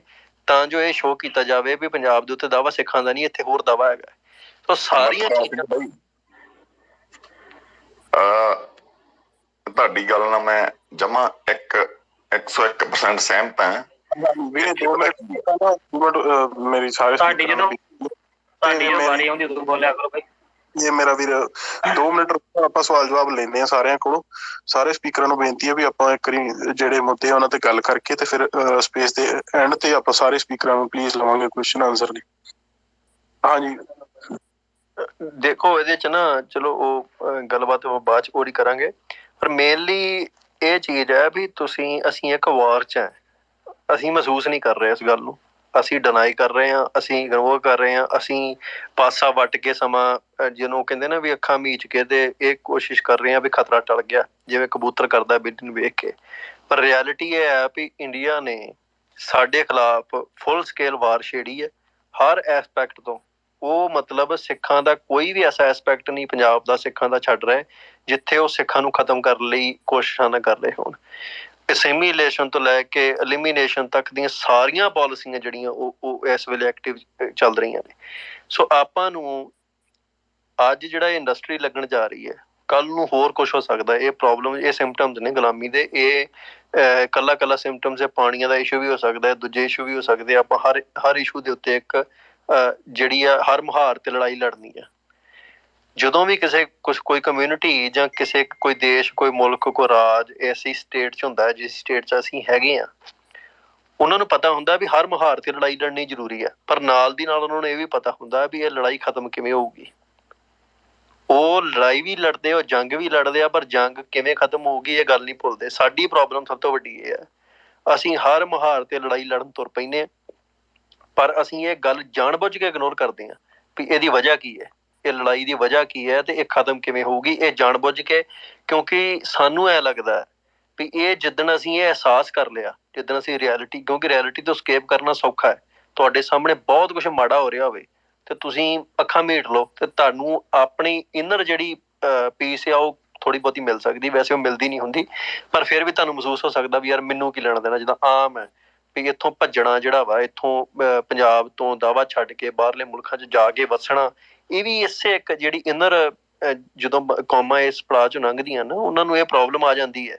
ਉਹ ਸੱਚਾਈ ਨੂੰ ਵੇਖਣਾ ਨਹੀਂ ਚਾਹੁੰਦੀਆਂ ਤੇ ਉੱਤੋਂ escape ਕਰਕੇ ਕਿਤੇ ਦੂਰ ਜਾਣਾ ਚਾਹੁੰਦੀਆਂ। ਉੱਥੇ ਜਾ ਕੇ ਵੀ ਉਹਨਾਂ ਨੂੰ ਸੁੱਖ ਸਕੂਨ ਨਹੀਂ ਮਿਲਦਾ, ਪਰ ਇਹ ਬੰਦੇ ਦੀ ਫਿਤਰਤ ਹੈ ਕਿ ਬੰਦਾ ਭੱਜਦਾ ਰਹਿੰਦਾ ਹਾਲਾਤਾਂ ਤੋਂ, ਆਪਣਿਆਂ ਤੋਂ। ਏਦਾਂ ਹੀ ਕੌਮਾਂ ਵੀ ਕਰਦੀਆਂ ਨੇ। ਹੁਣ ਜਿਹੜੀ ਕੌਮ ਆਪਣੇ ਹਾਲਾਤਾਂ ਤੋਂ ਭੱਜੂਗੀ ਉਹ ਹਮੇਸ਼ਾ ਨੁਕਸਾਨ 'ਚ ਹੀ ਰਹੂਗੀ, ਭਾਵੇਂ ਉਹ ਜਿੱਡੀ ਮਰਜ਼ੀ ਜੰਗ, ਜਿੰਨੇ ਮਰਜ਼ੀ ਮਾਰਾਂ ਤੇ ਲੜੀ ਜਾਵੇ।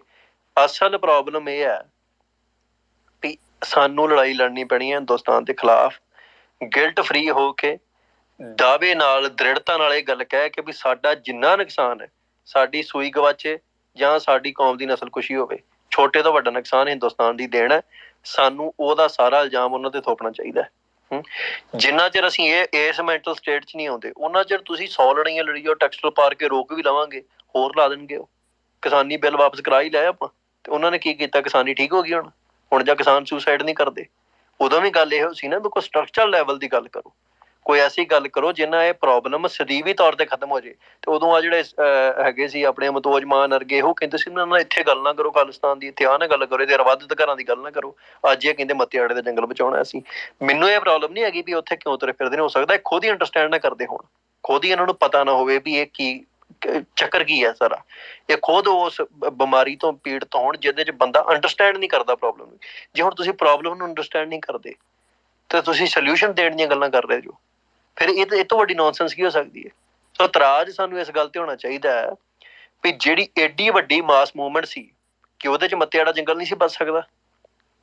ਜਿੱਥੇ ਕਿਸਾਨੀ ਬਿੱਲ ਵਾਪਸ ਹੋਏ ਆ, ਉਦੋਂ ਵੀ ਇਹ ਮੱਤੇਆੜੇ ਦਾ ਇਸ਼ੂ ਤੇ ਵਿੱਚ ਹੀ ਸੀ ਨਾ। ਇਹ ਅੱਜ ਦਾ ਇਸ਼ੂ ਤੇ ਹੈ ਨੀਗਾ। ਜਦੋਂ ਏਡੀ ਵੱਡੀ ਮਾਸ ਮੂਵਮੈਂਟ ਖੜੀ ਹੋਈ, ਉਹਦੇ 'ਚ ਤੁਸੀਂ ਕੀ ਕੀਤਾ? ਉਹਦੇ 'ਚ ਤੁਸੀਂ ਨਾ, ਬਸ਼ਰਤੇ ਇਹ ਨਹੀਂ ਵੀ ਤੁਸੀਂ ਉਹਦੇ 'ਚ ਕਿਸੇ ਨਵੀਂ ਮੰਗ ਨੂੰ ਲੈ ਕੇ ਆਉਣ ਦਾ ਵਿਰੋਧ ਕੀਤਾ। ਤੁਸੀਂ ਉਹਦੇ 'ਚ ਜਿਹੜੇ ਨਵੀਂ ਮੰਗ ਲੈ ਕੇ ਆਏ ਸੀ, ਜਿਹੜੇ ਸਲਿਊਸ਼ਨ ਦੀ ਗੱਲ ਕਰਦੇ ਸੀ, ਉਹਨਾਂ ਬੰਦਿਆਂ ਨੂੰ ਜਲੀਲ ਕੀਤਾ। ਤੇ ਉਹਨਾਂ ਨੂੰ ਜਲੀਲ ਕਰਨ ਵਾਲੇ ਸਾਰੇ ਮੱਤੇਆੜੇ ਤੁਰੇ ਫਿਰਦੇ ਵੀ ਅਸੀਂ ਇੱਥੇ ਰੱਖ ਕੇ ਬਣਾਂਗੇ।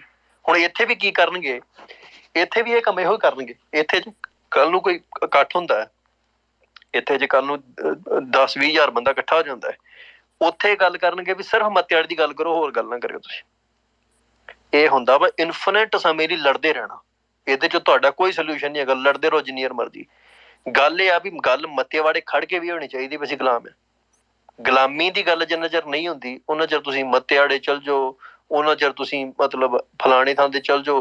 ਹੁਣ ਜਿਹੜੇ ਪਾਸਟਰ ਆ, ਇਹਨਾਂ ਨੂੰ ਕਿੰਨੇ ਪੈਸਾ ਦਿੱਤਾ ਤੇ ਇਹਨਾਂ ਨੂੰ ਕਿੰਨੇ ਖੁੱਲ੍ਹ ਦਿੱਤੀ ਹੈ ਤੁਸੀਂ ਇਹ ਕੰਮ ਕਰੋ ਜੋ ਕਰ ਰਹੇ? ਇਹਨਾਂ ਨੂੰ ਸਾਰਾ ਕੁਝ ਇਹ ਹਿੰਦੁਸਤਾਨ ਦੀ ਹਕੂਮਤ ਨੇ ਦਿੱਤਾ। ਇਹ ਯੂਪੀ ਦੇ ਵਿੱਚ ਕਿਉਂ ਨਹੀਂ ਹੋ ਰਿਹਾ ਕੰਮ? ਕੀ ਯੂਪੀ ਦਾ ਜਿਹੜਾ ਦਲਿਤ ਹੈ ਉਹਦੇ ਨਾਲ ਵਿਤਕਰਾ ਨਹੀਂ ਹੋ ਰਿਹਾ? ਉਹ ਕਿਉਂ ਨਹੀਂ ਈਸਾਈ ਬਣ ਰਿਹਾ? ਸਿੱਖਾਂ 'ਚ ਤੇ ਵਿਤਕਰਾ ਹੋ ਹੀ ਨਹੀਂ ਰਿਹਾ ਇਸ ਪੱਧਰ ਦੇ ਉੱਤੇ, ਕੋਈ ਵੀ ਜਿਹੜੇ ਪੱਧਰ ਦੇ ਉੱਤੇ ਦਿਖਾਇਆ ਜਾ ਰਿਹਾ। ਸੋ ਇਹਦਾ ਮਤਲਬ ਇਹ ਹੈ ਵੀ ਇਹ ਸਿਰਫ ਨਾਲ ਦੀ ਨਾਲ ਤੁਹਾਡੇ 'ਚ ਤੁਹਾਡੇ 'ਚ ਬਣੀਆਂ ਕਮੀਆਂ ਤਾਂ ਲੋਕ ਸੀ। ਕਮੀਆਂ ਨਾ ਕਮੀ ਵਾਲਾ ਮਸਲਾ ਨਹੀਂ ਹੈਗਾ। ਅਸੀਂ ਕਹਿੰਦੇ ਮੈਂ ਪਾਸਟ ਅੱਜ ਤੋਂ 6-7 ਸਾਲ ਪਹਿਲਾਂ ਦੀ ਗੱਲ ਹੈ। ਮੇਰਾ ਇੱਕ ਦੋਸਤ ਹੈ, ਉਹ ਈਸਾਈ ਰਿਹਾ ਸ਼ੁਰੂ ਤੋਂ, ਸਾਡੇ ਨਾਲ ਪੜ੍ਹੇ, ਸਾਨੂੰ ਕੋਈ ਇਤਰਾਜ਼ ਨਹੀਂ ਹੈਗਾ। ਉਹ ਪੈਦਾਇਸ਼ੀ ਏਦਾਂ ਦੇ ਈਸਾਈ ਸਨ। ਉਹਨੇ ਨਾ 2-4 ਵਾਰੀ ਕੋਸ਼ਿਸ਼ ਕੀਤੀ ਵੀ ਅਸੀਂ ਤੁਹਾਨੂੰ ਜੀ ਕਨਵਰਟ ਕਰਨਾ ਚਾਹੁੰਦੇ ਹਾਂ। ਨਹੀਂ, ਕਨਵਰਟ ਨਹੀਂ, ਅਸੀਂ ਤੁਹਾਨੂੰ ਉੱਥੇ ਲੈ ਕੇ ਜਾਣਾ ਚਾਹੁੰਦੇ ਹਾਂ, ਪ੍ਰੋਬਲਮ ਆ ਠੀਕ ਕਰਾਉਣ। 1-2 ਵਾਰੀ ਤਾਂ ਅਸੀਂ ਉਹਦੀ ਸੁਣੀ ਗੱਲ ਵੀ ਕੀ ਕਹਿੰਦਾ। ਬਾਅਦ ਜਦੋਂ ਮੈਂ ਛੁੱਟੀ ਗਿਆ ਤੇ ਮੇਰੇ ਨਾਲ ਉਹਦੀ ਗੱਲਬਾਤ ਹੋਈ, ਮੈਂ ਚੱਲ ਗਿਆ। ਉਹਨਾਂ ਦੇ ਪਾਸਟਰ ਜਿਹੜੇ ਸੀ ਉਹਨਾਂ ਨਾਲ ਮਿਲੇ ਬੈਠੇ। ਉਹ ਬੰਦੇ ਇੰਨੇ ਕੁ ਹੌਲੇ ਆ ਵੀ ਉਹਨਾਂ ਨੂੰ ਕੋਈ ਆਪਣਾ ਕੋਈ ਬੱਚਾ ਜਿਹਨੂੰ ਕੋਈ 2-4 ਚੀਜ਼ਾਂ ਪਤਾ ਹੈ ਸਿੱਖੀ ਬਾਰੇ, ਉਹੋ ਹੀ ਬੰਦਾ ਉਹਨਾਂ ਨੂੰ ਘੇਰੇ 'ਚ ਲੈ ਸਕਦਾ। ਉਹ ਬੰਦੇ ਪਤਾ ਕਿਵੇਂ ਟਾਰਗੇਟ ਕਰ ਰਹੇ ਆ? ਉਹ ਟਾਰਗੇਟ ਇਸ ਤਰੀਕੇ ਨਾਲ ਕਰ ਰਹੇ ਆ ਵੀ ਉਹ ਕਦੇ ਨਹੀਂ ਕਹਿੰਦੇ ਵੀ ਤੁਸੀਂ ਸਿੱਖੀ ਛੱਡੋ। ਪਹਿਲਾਂ ਤੇ ਇਹ ਆ, ਉਹ ਆਪਰੇਟ ਕਰ ਰਹੇ ਆ ਕਿ ਡੇਰੇ ਦੇ ਵਾਂਗੂ। ਮੈਂ ਅੱਗੇ ਵੀ ਗੱਲ ਕੀਤੀ ਹੈ। ਹੁਣ ਸਿੱਖ ਕਿਸੇ ਡੇਰੇ 'ਚ ਜਾਵੇ ਤਾਂ ਉਹਦੀ ਸਿੱਖੀ ਨਹੀਂ ਛੁੱਟਦੀ। ਜਿਵੇਂ ਰਾਧਾ ਸਵਾਮੀ, ਉਹ ਕਹਿੰਦੇ ਵੀ ਅਸੀਂ ਸਿੱਖ ਵੀ, ਅਸੀਂ ਰਾਧਾ ਸਵਾਮੀ ਵੀ ਹਾਂ। ਇਹ ਬੜੀ ਕਨਫਿਊਜ਼ਨ ਦਾ ਮਸਲਾ। ਨਿਰੰਕਾਰੀਆਂ ਦੇ ਨਾਲ ਵੀ ਸਾਡੇ ਨਾਲ ਇਹੋ ਕੁਛ ਹੋਇਆ ਸੀ। ਨਿਰੰਕਾਰੀਆਂ ਦੇ ਮੌਕੇ ਦੇ ਉੱਤੇ ਵੀ ਏਦਾਂ ਹੀ ਡੇਰੇ ਬਹੁਤ ਪੰਜਾਬ ਦੇ ਵਿੱਚ ਜਿਹੜੇ ਸੀ, ਜਿਹੜੇ ਏਦਾਂ ਆਪਰੇਟ ਕਰਦੇ ਰਹੇ। ਉਹਨਾਂ ਨੇ ਕਦੇ ਨਹੀਂ ਕਿਹਾ ਵੀ ਤੁਸੀਂ ਸਿੱਖੀ ਛੱਡੋ। ਐਟ ਦਾ ਪੁਆਇੰਟ ਜਦੋਂ ਤੱਕ ਉਹਨਾਂ ਨੇ ਪੂਰੀ ਤਰ੍ਹਾਂ ਆਪਣੇ ਗ੍ਰਿਫਤ 'ਚ ਨਹੀਂ ਲੈ ਰਹੇ ਲੋਕਾਂ ਨੂੰ। ਉਹਨਾਂ ਨੇ ਕਿਹਾ ਵੀ ਦੇਖੋ ਅਸੀਂ ਤੁਹਾਡੀ ਬਿਮਾਰੀ ਠੀਕ ਕਰਦੇ ਹਾਂ। ਬਿਮਾਰੀ ਠੀਕ ਕਰਨ ਨੂੰ ਸਿੱਖਾਂ ਦੇ ਕਈ ਡੇਰਿਆਂ ਤੇ ਵੀ ਤੁਰੇ ਫਿਰਦੇ ਸੀ, ਬਹੁਤ ਕੁਛ ਹੋਇਆ। ਉਹ ਕੀ ਕਹਿੰਦੇ ਆ ਵੀ ਤੁਸੀਂ ਗੁਰੂ ਨਾਨਕ ਨੂੰ ਮੰਨੋ, ਜਿਸ ਨੂੰ ਵੀ ਮੰਨ ਲਓ ਨਾਲ। ਮਤਲਬ ਉਹਨਾਂ ਦਾ ਧਰਮ, ਉਹਨਾਂ ਦਾ ਮਕਸਦ ਇਹ ਆ ਵੀ ਬੰਦੇ ਨੂੰ ਆਪਣੇ ਟਰੈਪ 'ਚ ਫਸਾਉਣਾ। ਹੁਣ ਜਦੋਂ ਟਰੈਪ 'ਚ ਬੰਦਾ ਫਸਦਾ ਹੈ, ਉਹਨੂੰ ਪਤਾ ਹੀ ਨਹੀਂ ਹੁੰਦਾ ਵੀ ਇਹ ਕੀ ਹੋ ਰਿਹਾ ਸਾਡੇ ਨਾਲ। ਸੋ ਇਹ ਐਕਚੁਅਲ ਦੇ ਵਿੱਚ ਤੇ ਇਹ ਬਹੁਤ ਗਹਿਰੇ ਤਰੀਕੇ ਨਾਲ ਸਟੇਟ ਦੀ ਪਲੈਨਿੰਗ ਹੋ ਰਹੀ ਹੈ। ਉਹ ਕਿਉਂ ਹੋ ਰਹੀ ਹੈ? ਸਿੱਖ ਨਾਲ ਸਿੱਖ ਸਟੇਟ ਕੰਪੀਟ ਨਹੀਂ ਕਰ ਸਕਦੀ। ਸੋ ਪਹਿਲੀ ਗੱਲ ਤੇ ਇਹ ਹੈ ਵੀ ਜਿੰਨਾ ਚਿਰ ਸਿੱਖ ਸਿੱਖ ਹੈ, ਉਹਨਾਂ ਚਿਰ ਉਹਦੇ ਕੋਲ ਇੱਕ ਇਤਿਹਾਸ ਹੈ ਤੇ ਇੱਕ ਇੰਸਪੀਰੇਸ਼ਨ ਹੈ ਜਿਹੜੀ ਸਟੇਟ ਦੇ ਖਿਲਾਫ ਉਹਨੂੰ ਲੜਨ ਲਈ ਖੜਾ ਕਰਦੀ ਹੈ। ਜਿਹਨੂੰ ਸਟੇਟ ਹਰਾ ਨਹੀਂ ਸਕੀ ਤੇ ਨਾ ਹਰਾ ਸਕਦੀ ਹੈ, ਸਟੇਟ ਨੂੰ ਪਤਾ ਲੱਗ ਗਿਆ। ਹੁਣ ਉਹ ਕੀ ਕਹਿੰਦੇ ਆ ਵੀ ਸਿੱਖਾਂ ਤੋਂ ਹਿੰਦੂ ਸਿੱਖਾਂ ਨੂੰ ਬਣਾਇਆ ਨਹੀਂ ਜਾ ਸਕਦਾ, ਕਿਉਂਕਿ ਜਦੋਂ ਸਟੇਟ ਹਿੰਦੂ ਹੈ ਤੇ ਸਿੱਖ ਉਹਦੇ ਖਿਲਾਫ ਨੇ, ਤੇ 99.9% ਚਾਂਸ ਹੈ ਵੀ ਸਿੱਖ ਮਰਦਾ ਮਰ ਜੂ, ਹਿੰਦੂ ਨਹੀਂ ਬਣੂਗਾ, ਨਾ ਮੁਸਲਮਾਨ ਬਣੂਗਾ। ਉਹਨਾਂ ਨੇ ਸੋਚਿਆ ਵੀ ਇੱਕ ਡੇਰੇ ਵਾਂਗੂ ਆਪਰੇਟ ਕਰੋ, ਸਿੱਖਾਂ ਨੂੰ ਸਿੱਖੀ ਤੋਂ ਪਹਿਲਾਂ ਦੂਰ ਲੈ ਕੇ ਆਓ। ਜਦੋਂ ਇਹ ਕੰਮ ਦੇ ਨਾ ਰਹੇ, ਨਿਕੰਮੇ ਹੋ ਗਏ। ਜਦੋਂ ਸਿੱਖ ਸਿੱਖੀ ਤੋਂ ਦੂਰ ਹੋ ਗਿਆ, ਗੁਰੂ ਤੋਂ ਦੂਰ ਹੋ ਗਿਆ, ਬਾਣੀ ਦੇ ਬਚਨ ਹੈ ਜਿਉਂ ਜਲ ਬਿਨ ਪ੍ਰਾਣੀ ਹੈ ਮਰਤਾ, ਤਿਉਂ ਸਿੱਖ ਗੁਰ ਬਿਨ ਮਰ ਜਾਏ। ਜਿਵੇਂ ਜਲ ਬਿਨਾ ਪ੍ਰਾਣੀ ਮਰ ਜਾਂਦਾ ਹੌਲੀ ਹੌਲੀ ਤੜਫ ਤੜਫ ਕੇ, ਏਦਾਂ ਹੀ ਸਿੱਖ ਗੁਰੂ ਤੋਂ ਬਿਨਾਂ ਜਿਹੜਾ ਵਾ ਸਿੱਖ ਖਤਮ ਹੋ ਜਾਂਦਾ। ਗੁਰੂ ਅੰਗਦ ਪਾਤਸ਼ਾਹ ਦਾ ਸਲੋਕ ਹੈ। ਹੁਣ ਇਹ ਸਿੱਖ ਨੂੰ ਸਿੱਖੀ ਤੋਂ ਦੂਰ ਕਰਕੇ ਤੇ ਉਹਨਾਂ ਨੇ ਇੱਕ ਯੂਜ਼ਲੈਸ ਪ੍ਰਾਣੀ ਖੜਾ ਕਰਨਾ ਜਿਹੜਾ ਈਸਾਈ ਹੋਊਗਾ। ਤੇ ਈਸਾਈ ਨੂੰ 5 ਮਿੰਟਾਂ 'ਚ ਹਿੰਦੂ ਸਟੇਟ ਧਮਕੀ ਦਊਗੀ ਤੇ ਉਹ ਹਿੰਦੂ ਬਣ ਜੂ, ਪਰ ਸਿੱਖ ਤੋਂ ਡਾਇਰੈਕਟ ਹਿੰਦੂ ਨਹੀਂ ਬਣ ਸਕਦਾ। ਇਹ ਉਹਨਾਂ ਨੂੰ ਪਤਾ ਹੈ। ਸੋ ਉਹਨਾਂ ਨੇ ਕਮਜ਼ੋਰ ਕਿਸਮ ਦੀ ਨਸਲ ਤਿਆਰ ਕੀਤੀ ਹੈ। ਜਿਹੜੇ ਸੋ ਕਾਲਡ ਕਨਵਰਟਡ ਈਸਾਈ ਬਣ ਰਹੇ ਨੇ, ਇਹ ਕਮਜ਼ੋਰ ਨੇ, ਇਹ ਸਟੇਟ ਨਾਲ ਲੜਨ ਜੋਗੇ ਨਹੀਂ, ਇਹ ਪੰਜਾਬ ਦੇ ਕਿਸੇ ਹੱਕ ਲਈ ਕਰਾਉਣ ਜੋਗੇ ਨਹੀਂ ਹੈਗੇ। ਇਹ ਨਿਕੰਮੇ ਨੇ ਤੇ ਇਹਨਾਂ ਦਾ ਇੱਕੋ ਇਲਾਜ ਹੈ। ਮਤਲਬ ਮੈਂ ਇੱਥੇ ਪਬਲਿਕਲੀ ਕਹਿ ਰਿਹਾ ਵੀ ਇਹਨਾਂ ਨੂੰ ਜਿੱਥੇ ਟਿਕਣ 4 ਛੱਤਰ ਮਾਰਨੇ ਚਾਹੀਦੇ ਨੇ ਸਿਰ ਦੇ ਵਿੱਚ, ਵੀ ਤੁਸੀਂ ਕਰ ਕੀ ਰਹੇ ਜੋ। ਇਹ ਕਿਉਂਕਿ ਇਹ ਮਸਲਾ ਨਿੱਜੀ ਚੋਇਸ ਦਾ ਨਹੀਂ ਹੈਗਾ। ਇਹ ਨਿੱਜੀ ਚੋਇਸ ਦਾ ਮਸਲਾ ਨਹੀਂ। ਕਿਉਂ ਨਹੀਂ ਹੈਗਾ ਨਿੱਜੀ ਚੋਇਸ ਦਾ ਮਸਲਾ? ਅਸੀਂ ਧਰਮ ਯੁੱਧ ਲੜ ਰਹੇ ਹਾਂ। ਹਿੰਦੁਸਤਾਨ ਦੀ ਸਟੇਟ ਹਿੰਦੂ ਹੈ, ਅਸੀਂ ਸਿੱਖ ਹਾਂ। ਉਹਨਾਂ ਦਾ ਵੈਰ ਸਾਡੇ ਨਾਲ ਇਸ ਕਰਕੇ ਵੀ ਅਸੀਂ ਸਿੱਖ ਹਾਂ, ਅਸੀਂ ਗੁਰੂ ਨਾਨਕ ਨੂੰ ਮੰਨਦੇ ਹਾਂ, ਅਸੀਂ ਗੁਰੂ ਗੋਬਿੰਦ ਪਾਤਸ਼ਾਹ ਦੀ ਸਿੱਖਿਆ ਤੇ ਚੱਲਦੇ ਹਾਂ। ਇਹੋ ਹੀ ਵੈਰ ਹੈ ਸਾਡਾ। ਹੋਰ ਸਾਡਾ ਕਿਹੜਾ ਜ਼ਮੀਨ ਦਾ ਰੌਲਾ ਹੈ ਹਿੰਦੁਸਤਾਨ ਦੇ ਨਾਲ? ਇਹਦੇ ਚੋਂ ਹੀ ਸਾਰੇ ਰੌਲੇ ਉਪਜੇ।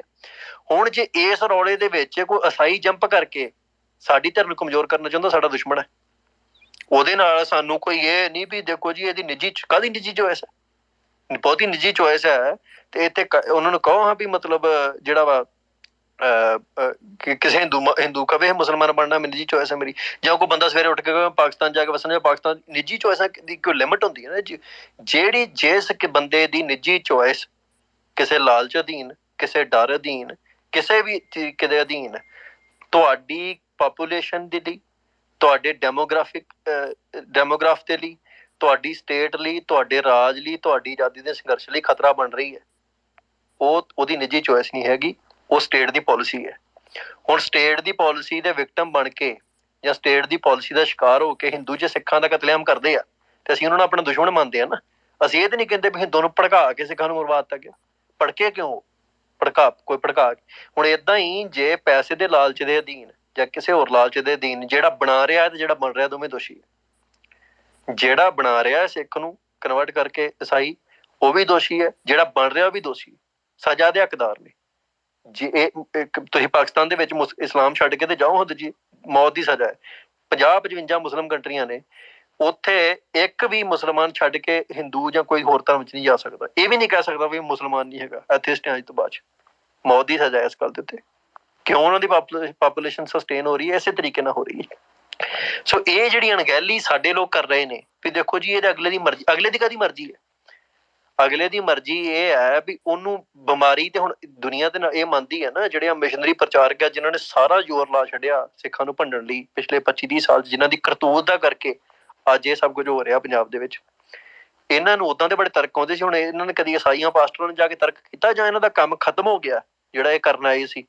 ਇਹੋ ਕੰਮ ਕਰਨ ਆਏ ਸੀ ਵੀ ਅਸੀਂ ਸਿੱਖਾਂ ਨੂੰ ਸਿੱਖੀ ਨਾਲੋਂ ਤੋੜਨਾ, ਹੋਰ ਜਿਹੜਾ ਮਰਜ਼ੀ ਇਹਨਾਂ ਨੂੰ ਵਿਆਹ ਕੇ ਲਾ ਜੇ ਬਾਅਦ ਨਾਲ। ਫਿਰ ਇਹ ਕੰਮ ਇਹਨਾਂ ਨੇ ਸਕਸੈਸਫੁਲੀ ਕੀਤਾ ਤੋੜਨ ਵਾਲਾ। ਮੈਨੂੰ ਆਪਣਾ ਚੇਤਾ ਵੀ ਸਾਡੇ ਇਲਾਕੇ ਦੇ ਵਿੱਚ ਘੱਟੋ ਘੱਟ ਸਾਡੇ ਪਿੰਡਾਂ ਦੇ ਲਾਗੇ 10-15 ਡੇਰੇ ਸੀ। ਉੱਥੇ ਜਨਾਨੀਆਂ ਨੇ ਜਾਣਾ, ਕਿਸੇ ਦੇ 'ਚ ਭੂਤ ਆ ਗਿਆ, ਬਾਬੇ ਦੀਪ ਸਿੰਘ ਦੇ ਨਾਂ ਤੇ ਭੂਤ ਕੱਢਿਆ ਜਾ ਰਿਹਾ, ਕੋਈ ਸ਼ਹੀਦੀ ਪਹਿਰਾ ਲੱਗ ਗਿਆ, ਉਹ ਸਾਰੇ ਕੁਝ ਹੁੰਦਾ ਹੈ ਕੰਮ। ਇਹ ਜਿਹੜੇ ਮਿਸ਼ਨਰੀ ਆਏ, ਹੁਣ ਮਿਸ਼ਨਰੀ ਤੇ ਕ੍ਰਿਸਚਨ ਮਿਸ਼ਨਰੀ, ਸਿਮਿਲੈਰਿਟੀ ਕੀ ਇਹਨਾਂ ਦੇ ਵਿੱਚ? ਮਿਸ਼ਨਰੀ ਪਹਿਲੀ ਗੱਲ ਸਿੱਖਾਂ ਦਾ ਕੋਈ ਲਫ਼ਜ਼ ਨਹੀਂ ਹੈਗਾ। ਇਹਨਾਂ ਨੇ ਕੀ ਕੀਤਾ ਵੀ ਇਹਨਾਂ ਨੇ ਰੱਜ ਕੇ ਤਰਕ ਦਾ ਪ੍ਰਚਾਰ ਕੀਤਾ ਤੇ ਇਹਨਾਂ ਨੇ ਕਿਹਾ ਵੀ ਸਾਰਾ ਕੁਝ ਤਰਕ ਹੈ, ਰੱਬ ਜੱਬ ਹੈ, ਸਾਰਾ ਕੁਝ। ਇਹਦਾ ਐਕਸਟਰੀਮ ਤੁਸੀਂ ਨੇਕੀ ਤੇ ਢੱਡਰੀ ਹੈ। ਜਿਹੜੇ ਮਿਸ਼ਨਰੀ ਮੂਵਮੈਂਟ ਚੱਲੀ ਹੈ ਇਹਦਾ ਐਕਸਟਰੀਮ ਸੀ ਨੇਕੀ ਤੇ ਢੱਡਰੀ। ਅੰਤ ਨੂੰ ਹੋਇਆ ਕੀ ਵੀ ਪੰਜਾਬ ਦੇ ਵਿੱਚੋਂ ਡੇਰਾਵਾਦ ਜਿਹੜਾ ਸੀ ਉਹ ਕਾਫੀ ਤੌਰ ਤੇ ਖਤਮ ਹੋ ਗਿਆ। ਪਰ ਪ੍ਰੋਬਲਮ ਇਹ ਸੀ ਵੀ ਬੀਬੀਆਂ 'ਚ ਭੂਤ ਹੋਣੇ ਖਤਮ ਨਹੀਂ ਹੋਏ, ਘਰ ਦੀਆਂ ਨਿੱਜੀ ਕਲੇਸ਼ ਲੜਾਈਆਂ ਖਤਮ ਨਹੀਂ ਹੋਈਆਂ। ਜਿਹੜੀ ਇੱਕ ਫੇਥ ਬੰਦੇ ਨੂੰ ਜਿਹੜਾ ਇੱਕ ਹੌਸਲਾ ਦਿੰਦਾ ਹੈ, ਉਹਦੀ ਰਿਕੁਆਇਰਮੈਂਟ ਖਤਮ ਨਹੀਂ ਹੋਈ। ਲੋਕਾਂ ਦੇ ਵਿੱਚ ਉਹ ਜਿਹੜੀ ਆਸ ਉਹਨਾਂ ਨੂੰ ਚਾਹੀਦੀ ਹੈ, ਜਦੋਂ ਬਿਲਕੁਲ ਮਾੜੇ ਹਾਲਾਤਾਂ 'ਚ ਹੈ, ਉਹਨਾਂ ਨੂੰ ਕੋਈ ਇਹ ਨਹੀਂ ਹੈਗਾ ਵੀ ਪੈਸੇ ਦੇ ਰਹੇ ਨੇ ਈਸਾਈ ਸਾਰੇ, ਏਦਾਂ ਨਹੀਂ ਹੁੰਦਾ ਜਿਹੜਾ। ਉਹਨਾਂ ਨੂੰ ਆਸ ਦੇ ਰਹੇ ਜਿਹੜੀ, ਉਹ ਵੀ ਖਤਮ ਨਹੀਂ ਹੋਈ। ਜਿਹੜੇ ਭੂਤ ਬਾਬਾ ਦੀਪ ਸਿੰਘ ਦੇ ਨਾਂ ਤੇ ਕੱਢੇ ਜਾਂਦੇ ਸੀ, ਉਹ ਭੂਤ ਹੁਣ ਯੀਸ਼ੂ ਦੇ ਨਾਂ ਤੇ ਕੱਢੇ ਜਾ ਰਹੇ। ਸੋ ਇਹਦਾ ਮਤਲਬ ਇਹ ਹੈ ਵੀ ਤੁਸੀਂ ਆਪਣੇ ਇੱਕ ਬਣੇ ਬਣਾਏ ਸਟਰਕਚਰ ਨੂੰ ਤਬਾਹ ਕੀਤਾ, ਜਿਹੜਾ ਹੋ ਸਕਦਾ ਵੀ ਮੈਂ ਕਹਿੰਦਾ ਪੂਰਨ ਸਿੱਖੀ ਤੇ ਨਾ ਹੋਵੇ ਆਧਾਰਿਤ, ਉਹਦੇ 'ਚ ਕੁਛ ਕਮੀਆਂ ਹੋਣ, ਪਰ ਤੁਸੀਂ ਉਹਨੂੰ ਖਤਮ ਕਰਕੇ ਇੱਕ ਵੈਕਿਊਮ ਕ੍ਰੀਏਟ ਕਰਤਾ ਜਿਹਨੂੰ ਆਣ ਕੇ ਫਿਲ ਕੀਤਾ ਈਸਾਈਆਂ ਨੇ। ਉਹ ਸਟੇਟ ਦੀ ਪਲੈਨਿੰਗ ਸੀ, ਮਿਸ਼ਨਰੀਆਂ ਦਾ ਆਉਣਾ ਵੀ ਸਟੇਟ ਦੀ ਪਲੈਨਿੰਗ ਸੀ ਤੇ ਉਹਨਾਂ ਡੇਰਿਆਂ ਦਾ ਖਤਮ ਹੋਣਾ ਵੀ ਸਟੇਟ ਦੀ ਪਲੈਨਿੰਗ ਸੀ। ਤੇ ਉਸ ਤੋਂ ਬਾਅਦ 'ਚ ਉਸ ਵੈਕਿਊਮ ਨੂੰ ਫਿਲ ਕਰਨ ਲਈ ਈਸਾਈ ਪਾਸਟਰਾਂ ਦਾ ਆਉਣਾ ਵੀ ਸਟੇਟ ਦੀ ਪਲੈਨਿੰਗ ਹੈ। ਸੋ ਸਾਡੇ ਲੋਕ ਫਿਰ ਇਹਨੂੰ ਇੰਡੀਵਿਜੂਅਲੀ ਮੁੱਦਿਆਂ ਨੂੰ ਟਰੀਟ ਕਰਨਗੇ। ਗੱਲ ਮੇਰੇ ਕਹਿਣ ਦਾ ਅਰਥ ਇਹ ਆ ਵੀ ਤੁਹਾਨੂੰ ਹੋ ਸਕਦਾ ਫਰਸਟ੍ਰੇਟਿੰਗ ਲੱਗੇ ਤਾਂ ਤੁਹਾਨੂੰ ਲੱਗੇ ਵੀ ਇਹ ਮਤਲਬ ਇਹ ਕਿੱਦਾਂ ਦੀ ਮੈਂਟੈਲਿਟੀ ਹੈ ਵੀ ਹਰ ਗੱਲ ਨੂੰ ਆਜ਼ਾਦੀ ਨਾਲ ਗੁਲਾਮੀ ਨਾਲ ਜੋੜ ਦਿਓ। ਪਰ ਰਿਐਲਿਟੀ ਇਹ ਹੈ ਤੁਸੀਂ ਹਰ ਗੱਲ ਨੂੰ ਫੋਲਣਾ ਸ਼ੁਰੂ ਕਰੋ, ਤੁਹਾਨੂੰ ਨਿਕਲਦਾ ਕੀ ਹੈ? ਤੁਹਾਨੂੰ ਹਰ ਪਾਸਿਓਂ ਹਮਲਾ ਕੀਤੇ ਜਾ ਰਹੇ ਨੇ। ਤੁਸੀਂ ਹੌਲੀ ਹੌਲੀ ਤੁਸੀਂ ਇਹ ਸਮਝਦੇ ਜੋ ਵੀ ਇਹਦੇ 'ਚ ਦੇਖੋ ਜੀ ਆਹ ਨਹੀਂ ਇੰਡੀਅਨ ਸਟੇਟ ਕਰ ਰਹੀ, ਉਹਨੂੰ ਕੀ ਲੋੜ ਏਦਾਂ ਕਰਨ ਦੀ। ਜਿਵੇਂ ਹੁਣ ਸ਼ਰਾਬ ਦੀ ਜਾਂ ਚਿੱਟੇ ਦੀ ਗੱਲ ਹੈ, ਆਮ ਤੌਰ ਤੇ ਕਿਹਾ ਤੇ ਇਹ ਵੀ ਜਾ ਸਕਦਾ ਵੀ ਕਿਹੜਾ ਕੋ ਤੁਹਾਡੇ ਮੂੰਹ 'ਚ ਪਾਉਂਦਾ ਆਣ ਕੇ। ਗੱਲ ਠੀਕ ਹੈ, ਹੁਣ ਕੋਈ ਬੰਦਾ ਇਹ ਨਹੀਂ ਚਿੱਟੇ ਦਾ ਲਿਆ ਕੇ ਤੇ ਤੁਹਾਨੂੰ ਉਹ ਆਪ ਲਵਾਉਂਦਾ ਹੋਵੇ ਵੀ ਲਾਓ, ਕੋਈ ਸਟੇਟ ਦਾ ਬੰਦਾ ਆਉਂਦਾ ਹੋਵੇ। ਪ੍ਰੋਬਲਮ ਇਹ ਹੈ ਵੀ ਇੱਕ ਹੈਲਦੀ ਸੁਸਾਇਟੀ ਦੇ ਵਿੱਚ ਜਿਹੜੇ ਰੂਲ ਐਂਡ ਰੈਗੂਲੇਸ਼ਨ ਹੁੰਦੇ ਆ ਕਿਸੇ ਵੀ ਸੁਸਾਇਟੀ ਦੇ, ਕਿਸੇ ਵੀ ਕੌਮ ਦੇ, ਉਹਨਾਂ ਨੂੰ ਡਿਸਟਰਪਟ ਕਰਕੇ ਤੇ ਉੱਥੇ ਤੁਸੀਂ ਐਸੇ ਹਾਲਾਤ ਪੈਦਾ ਕਰ ਦਿਓ ਜਿੱਥੇ ਸਹੀ ਐਂਡ ਗਲਤ ਦੀ ਪਰਿਭਾਸ਼ਾ ਖਤਮ ਹੋ ਜੇ। ਉੱਥੇ ਜਿਹੜੀ ਜਵਾਨੀ ਉਮਰ ਦੇ ਵਿੱਚ ਐਸੀਆਂ ਗਲਤੀਆਂ ਦੀ ਗੁੰਜਾਇਸ਼ ਬਹੁਤ ਵੱਧ ਜਾਂਦੀ। ਜਦੋਂ ਐਸੀਆਂ ਗਲਤੀਆਂ ਦੀ ਗੁੰਜਾਇਸ਼ ਵਧੂਗੀ ਉਦੋਂ ਪ੍ਰੋਬਲਮ ਵਧੂਗੀ। ਸੋ ਇਹਦਾ ਮਤਲਬ ਇਹ ਹੈ ਵੀ ਚਿੱਟਾ ਤਾਂ ਕਰਕੇ ਹੀ ਬੈਨ ਹੈ ਕਿ ਇਹ ਸੁਸਾਇਟੀ ਵਾਸਤੇ ਸਹੀ ਨਹੀਂ ਹੈਗਾ। ਵੈਸੇ ਤੇ ਬੰਦੇ ਨੇ ਚੂਜ਼ ਹੀ ਕਰਨਾ ਹੁੰਦਾ, ਜਿਹੜੇ ਬੰਦੇ ਨੇ ਆਪਣੀ ਜ਼ਿੰਦਗੀ ਤਬਾਹ ਕਰਨੀ ਉਹ ਚਿੱਟਾ ਪੀਊਗਾ, ਜਿਹਨੇ ਨਹੀਂ ਕਰਨੀ ਨਾ ਪੀਊਗਾ। ਪਰ ਇਹ ਫਿਰ ਦੁਕਾਨਾਂ ਤੇ ਕਿਉਂ ਨਹੀਂ ਵਿਕਦਾ? ਉਹ ਇਸ ਕਰਕੇ ਨਹੀਂ ਵਿਕਦਾ ਵੀ ਇਹਦੀ ਐਡਿਕਸ਼ਨ ਜਿਹੜੀ ਹੈ ਬੰਦੇ 'ਚੋਂ ਸਹੀ ਤੇ ਗਲਤ ਦੀ ਭਾਵਨਾ ਖਤਮ ਕਰ ਦਿੰਦੀ ਹੈ। ਹੁਣ ਸਾਡੇ ਬੰਦੇ ਕਹਿਣਗੇ ਵੀ ਫਿਰ ਸਟੇਟ ਹੀ ਇਹਨੂੰ ਕਰ ਰਹੀ ਹੈ ਨਾ। ਜੇ ਸਟੇਟ ਇੱਥੇ ਹਥਿਆਰਾਂ ਨੂੰ ਬੈਨ ਕਰ ਸਕਦੀ ਹੈ, ਹਥਿਆਰ ਨਹੀਂ ਮਿਲਦੇ। ਜੇ ਸਟੇਟ ਚਾਹਵੇ ਤੇ ਇੱਥੇ ਚਿੜੀ ਨਹੀਂ, ਕਬੂਤਰ ਆਵੇ ਪਾਕਿਸਤਾਨ ਤੋਂ ਉੱਡ ਕੇ ਤੇ ਉਹ ਫੜਿਆ ਜਾਂਦਾ। ਪਤੰਗ ਆਵੇ, ਪਕਾਨਾ ਆ ਜੇ ਤੇ ਉੱਥੇ ਮੀਡੀਆ ਨਿਊਜ਼ ਬਣਦੀ ਹੈ। ਤੇ ਫਿਰ ਟਨਾਂ ਦੇ ਟਨ ਚਿੱਟਾ ਕਿੱਦਾਂ ਵਿਕ ਰਿਹਾ ਪੰਜਾਬ ਦੇ ਵਿੱਚ? ਬਣ ਵੀ ਦਿੱਲੀ 'ਚ ਰਿਹਾ, ਪੰਜਾਬ 'ਚ ਰਿਹਾ। ਸਾਨੂੰ ਜਿੰਨਾ ਚਿਰ ਇਹ ਸਮਝ ਨਹੀਂ ਨਾ ਆਉਂਦਾ ਵੀ ਅਸੀਂ ਲੜਾਈ ਕਿਹੜੀ ਲੜ ਰਹੇ ਹਾਂ, ਕਿਹੜਾ ਦੁਸ਼ਮਣ ਹੈ ਸਾਡਾ, ਉਹਨਾਂ ਚਿਰ ਲੜੀ ਚੱਲੋ। ਮੱਤੇਆੜੇ ਤੁਰ ਪਵਾਂਗੇ। ਮੱਤੇਆੜੇ ਜੇ ਮੱਤੇਆੜੇ ਉੱਥੇ ਜਾ ਕੇ ਤੁਹਾਨੂੰ ਕੋਈ ਇਹ ਨਹੀਂ ਕਹਿਣ ਦਿੰਦਾ ਵੀ ਖਾਲਿਸਤਾਨ ਜ਼ਿੰਦਾਬਾਦ ਹੈ, ਉਹਦੇ ਮੂੰਹ ਤੇ ਚਪੇੜ ਮਾਰਨੀ ਚਾਹੀਦੀ ਵੀ ਤੂੰ ਅਜੇ ਵੀ ਇਹ ਕੰਜਰਖਾਨਾ ਕਰਨਾ ਹੈ। ਉਹਨਾਂ ਬੰਦਿਆਂ ਨੂੰ ਕਦੇ ਵੀ ਕਿਸੇ ਮੂਵਮੈਂਟ ਸ਼ਾਮਲ ਨਹੀਂ ਕਰਨਾ ਚਾਹੀਦਾ ਜਿਹੜੇ ਬੰਦੇ ਇਹ ਗੱਲ ਕਹਿੰਦੇ ਵੀ ਇੱਥੇ ਹੋਰ ਕੋਈ ਗੱਲ ਨਾ ਕਰੋ ਜੀ। ਮਤਲਬ ਉਹ ਸਭ ਤੋਂ ਵੱਡੇ ਹਰਾਮੀ ਉਹ ਬੰਦੇ ਆ। ਉਹਨਾਂ ਬੰਦਿਆਂ ਨੇ ਪਿਛਲੇ 30 ਸਾਲਾਂ 'ਚ ਪੰਜਾਬ ਦਾ ਨੁਕਸਾਨ ਕੀਤਾ। ਉਹਨਾਂ ਬੰਦੇ, ਜਿਹੜਾ ਬੰਦਾ ਤੁਹਾਨੂੰ ਸੋਲਿਊਸ਼ਨ ਦੇ ਵੱਲ ਜਾਣ ਨਹੀਂ ਦੇ ਰਿਹਾ, ਖਿੱਚ ਕੇ ਪਛਾਣ ਲੈ ਆਉਂਦਾ ਵੀ ਨਹੀਂ ਆਹ ਗੱਲ ਨਹੀਂ ਕਰਨੀ ਇੱਥੇ, ਉਹਦਾ ਮਕਸਦ ਤੇ ਜਾਣੋ ਕੀ ਹੈ।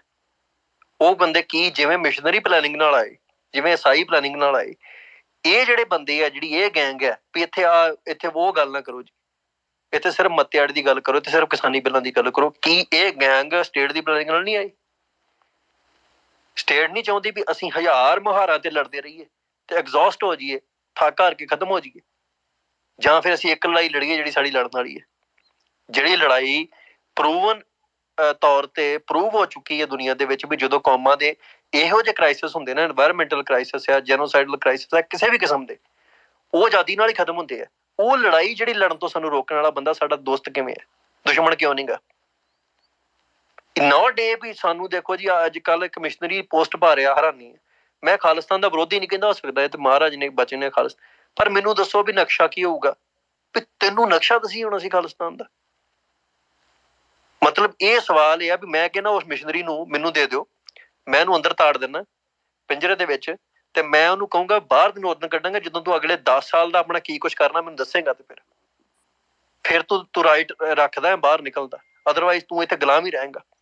ਕਿਸੇ ਗੁਲਾਮ ਨੂੰ ਇਹ ਪੁੱਛਣਾ ਵੀ ਤੂੰ ਆਜ਼ਾਦ ਹੋ ਕੇ ਕਰੇਗਾ ਕੀ, ਕਿਵੇਂ ਕੰਮ ਕਰੇਗਾ, ਇਹ ਕਿਹੜਾ ਸਵਾਲ ਹੈ? ਤੇ ਪੁੱਛੇ ਵੀ ਗੁਲਾਮ ਰਹੇ।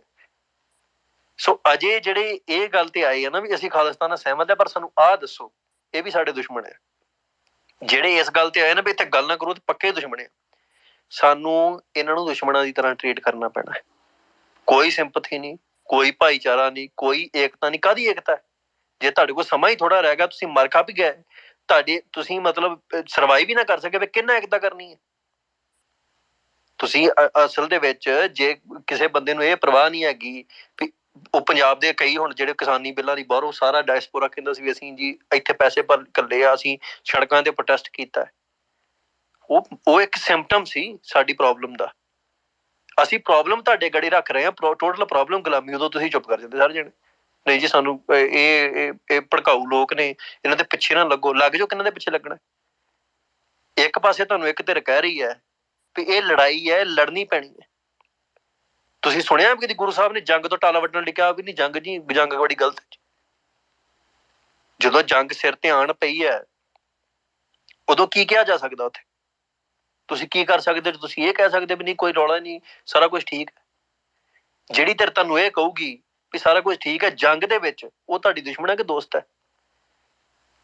ਇਹ ਕੰਮ ਹੋਇਆ ਸੀ ਨਾ ਜਦੋਂ ਬਾਬਰ ਚੜ੍ਹ ਕੇ ਆਇਆ ਸੀ, ਇਬਰਾਹਿਮ ਨੂੰ, ਲੋਧੀ ਨੂੰ ਪੰਡਤਾਂ ਨੇ ਇਹ ਗੱਲ ਕਹੀ ਸੀ ਵੀ ਤੂੰ ਚਿੰਤਾ ਨਾ ਕਰ, ਸਾਰਾ ਕੁਝ ਠੀਕ ਹੈ, ਅਸੀਂ ਮੰਤਰਾਂ ਨਾਲ ਸਾਰਾ ਕੁਝ ਕਰ ਦੇਣਾ। ਤੇ ਕੀ ਅਸਰ ਹੋਇਆ ਸੀ ਬਾਅਦ? ਸਾਰੀ ਦੁਨੀਆ ਨੂੰ ਪਤਾ ਹੈ। ਇਹ ਜਿਹੜੀ ਧਿਰ ਹੈ, ਖਾਸ ਕਰਕੇ ਇਹ ਜਿਹੜੀ ਧਿਰ ਹੈ ਜਿਹੜੀ ਖਾਲਿਸਤਾਨ ਵਿਰੋਧੀ ਹੈ, ਜਿਹੜੀ ਧਿਰ ਕਹਿੰਦੀ ਹੈ ਵੀ ਪ੍ਰੋਬਲਮ ਗੁਲਾਮੀ ਆਜ਼ਾਦੀ ਦੀ ਨਹੀਂ, ਪ੍ਰੋਬਲਮ ਆ ਨਹੀਂ, ਪ੍ਰੋਬਲਮ ਇਹ ਨਹੀਂ, ਇਹ ਧਿਰ ਹੈ ਸਾਡੀ ਗੁਲਾਮੀ ਦੀ ਵਜ੍ਹਾ ਹੈ।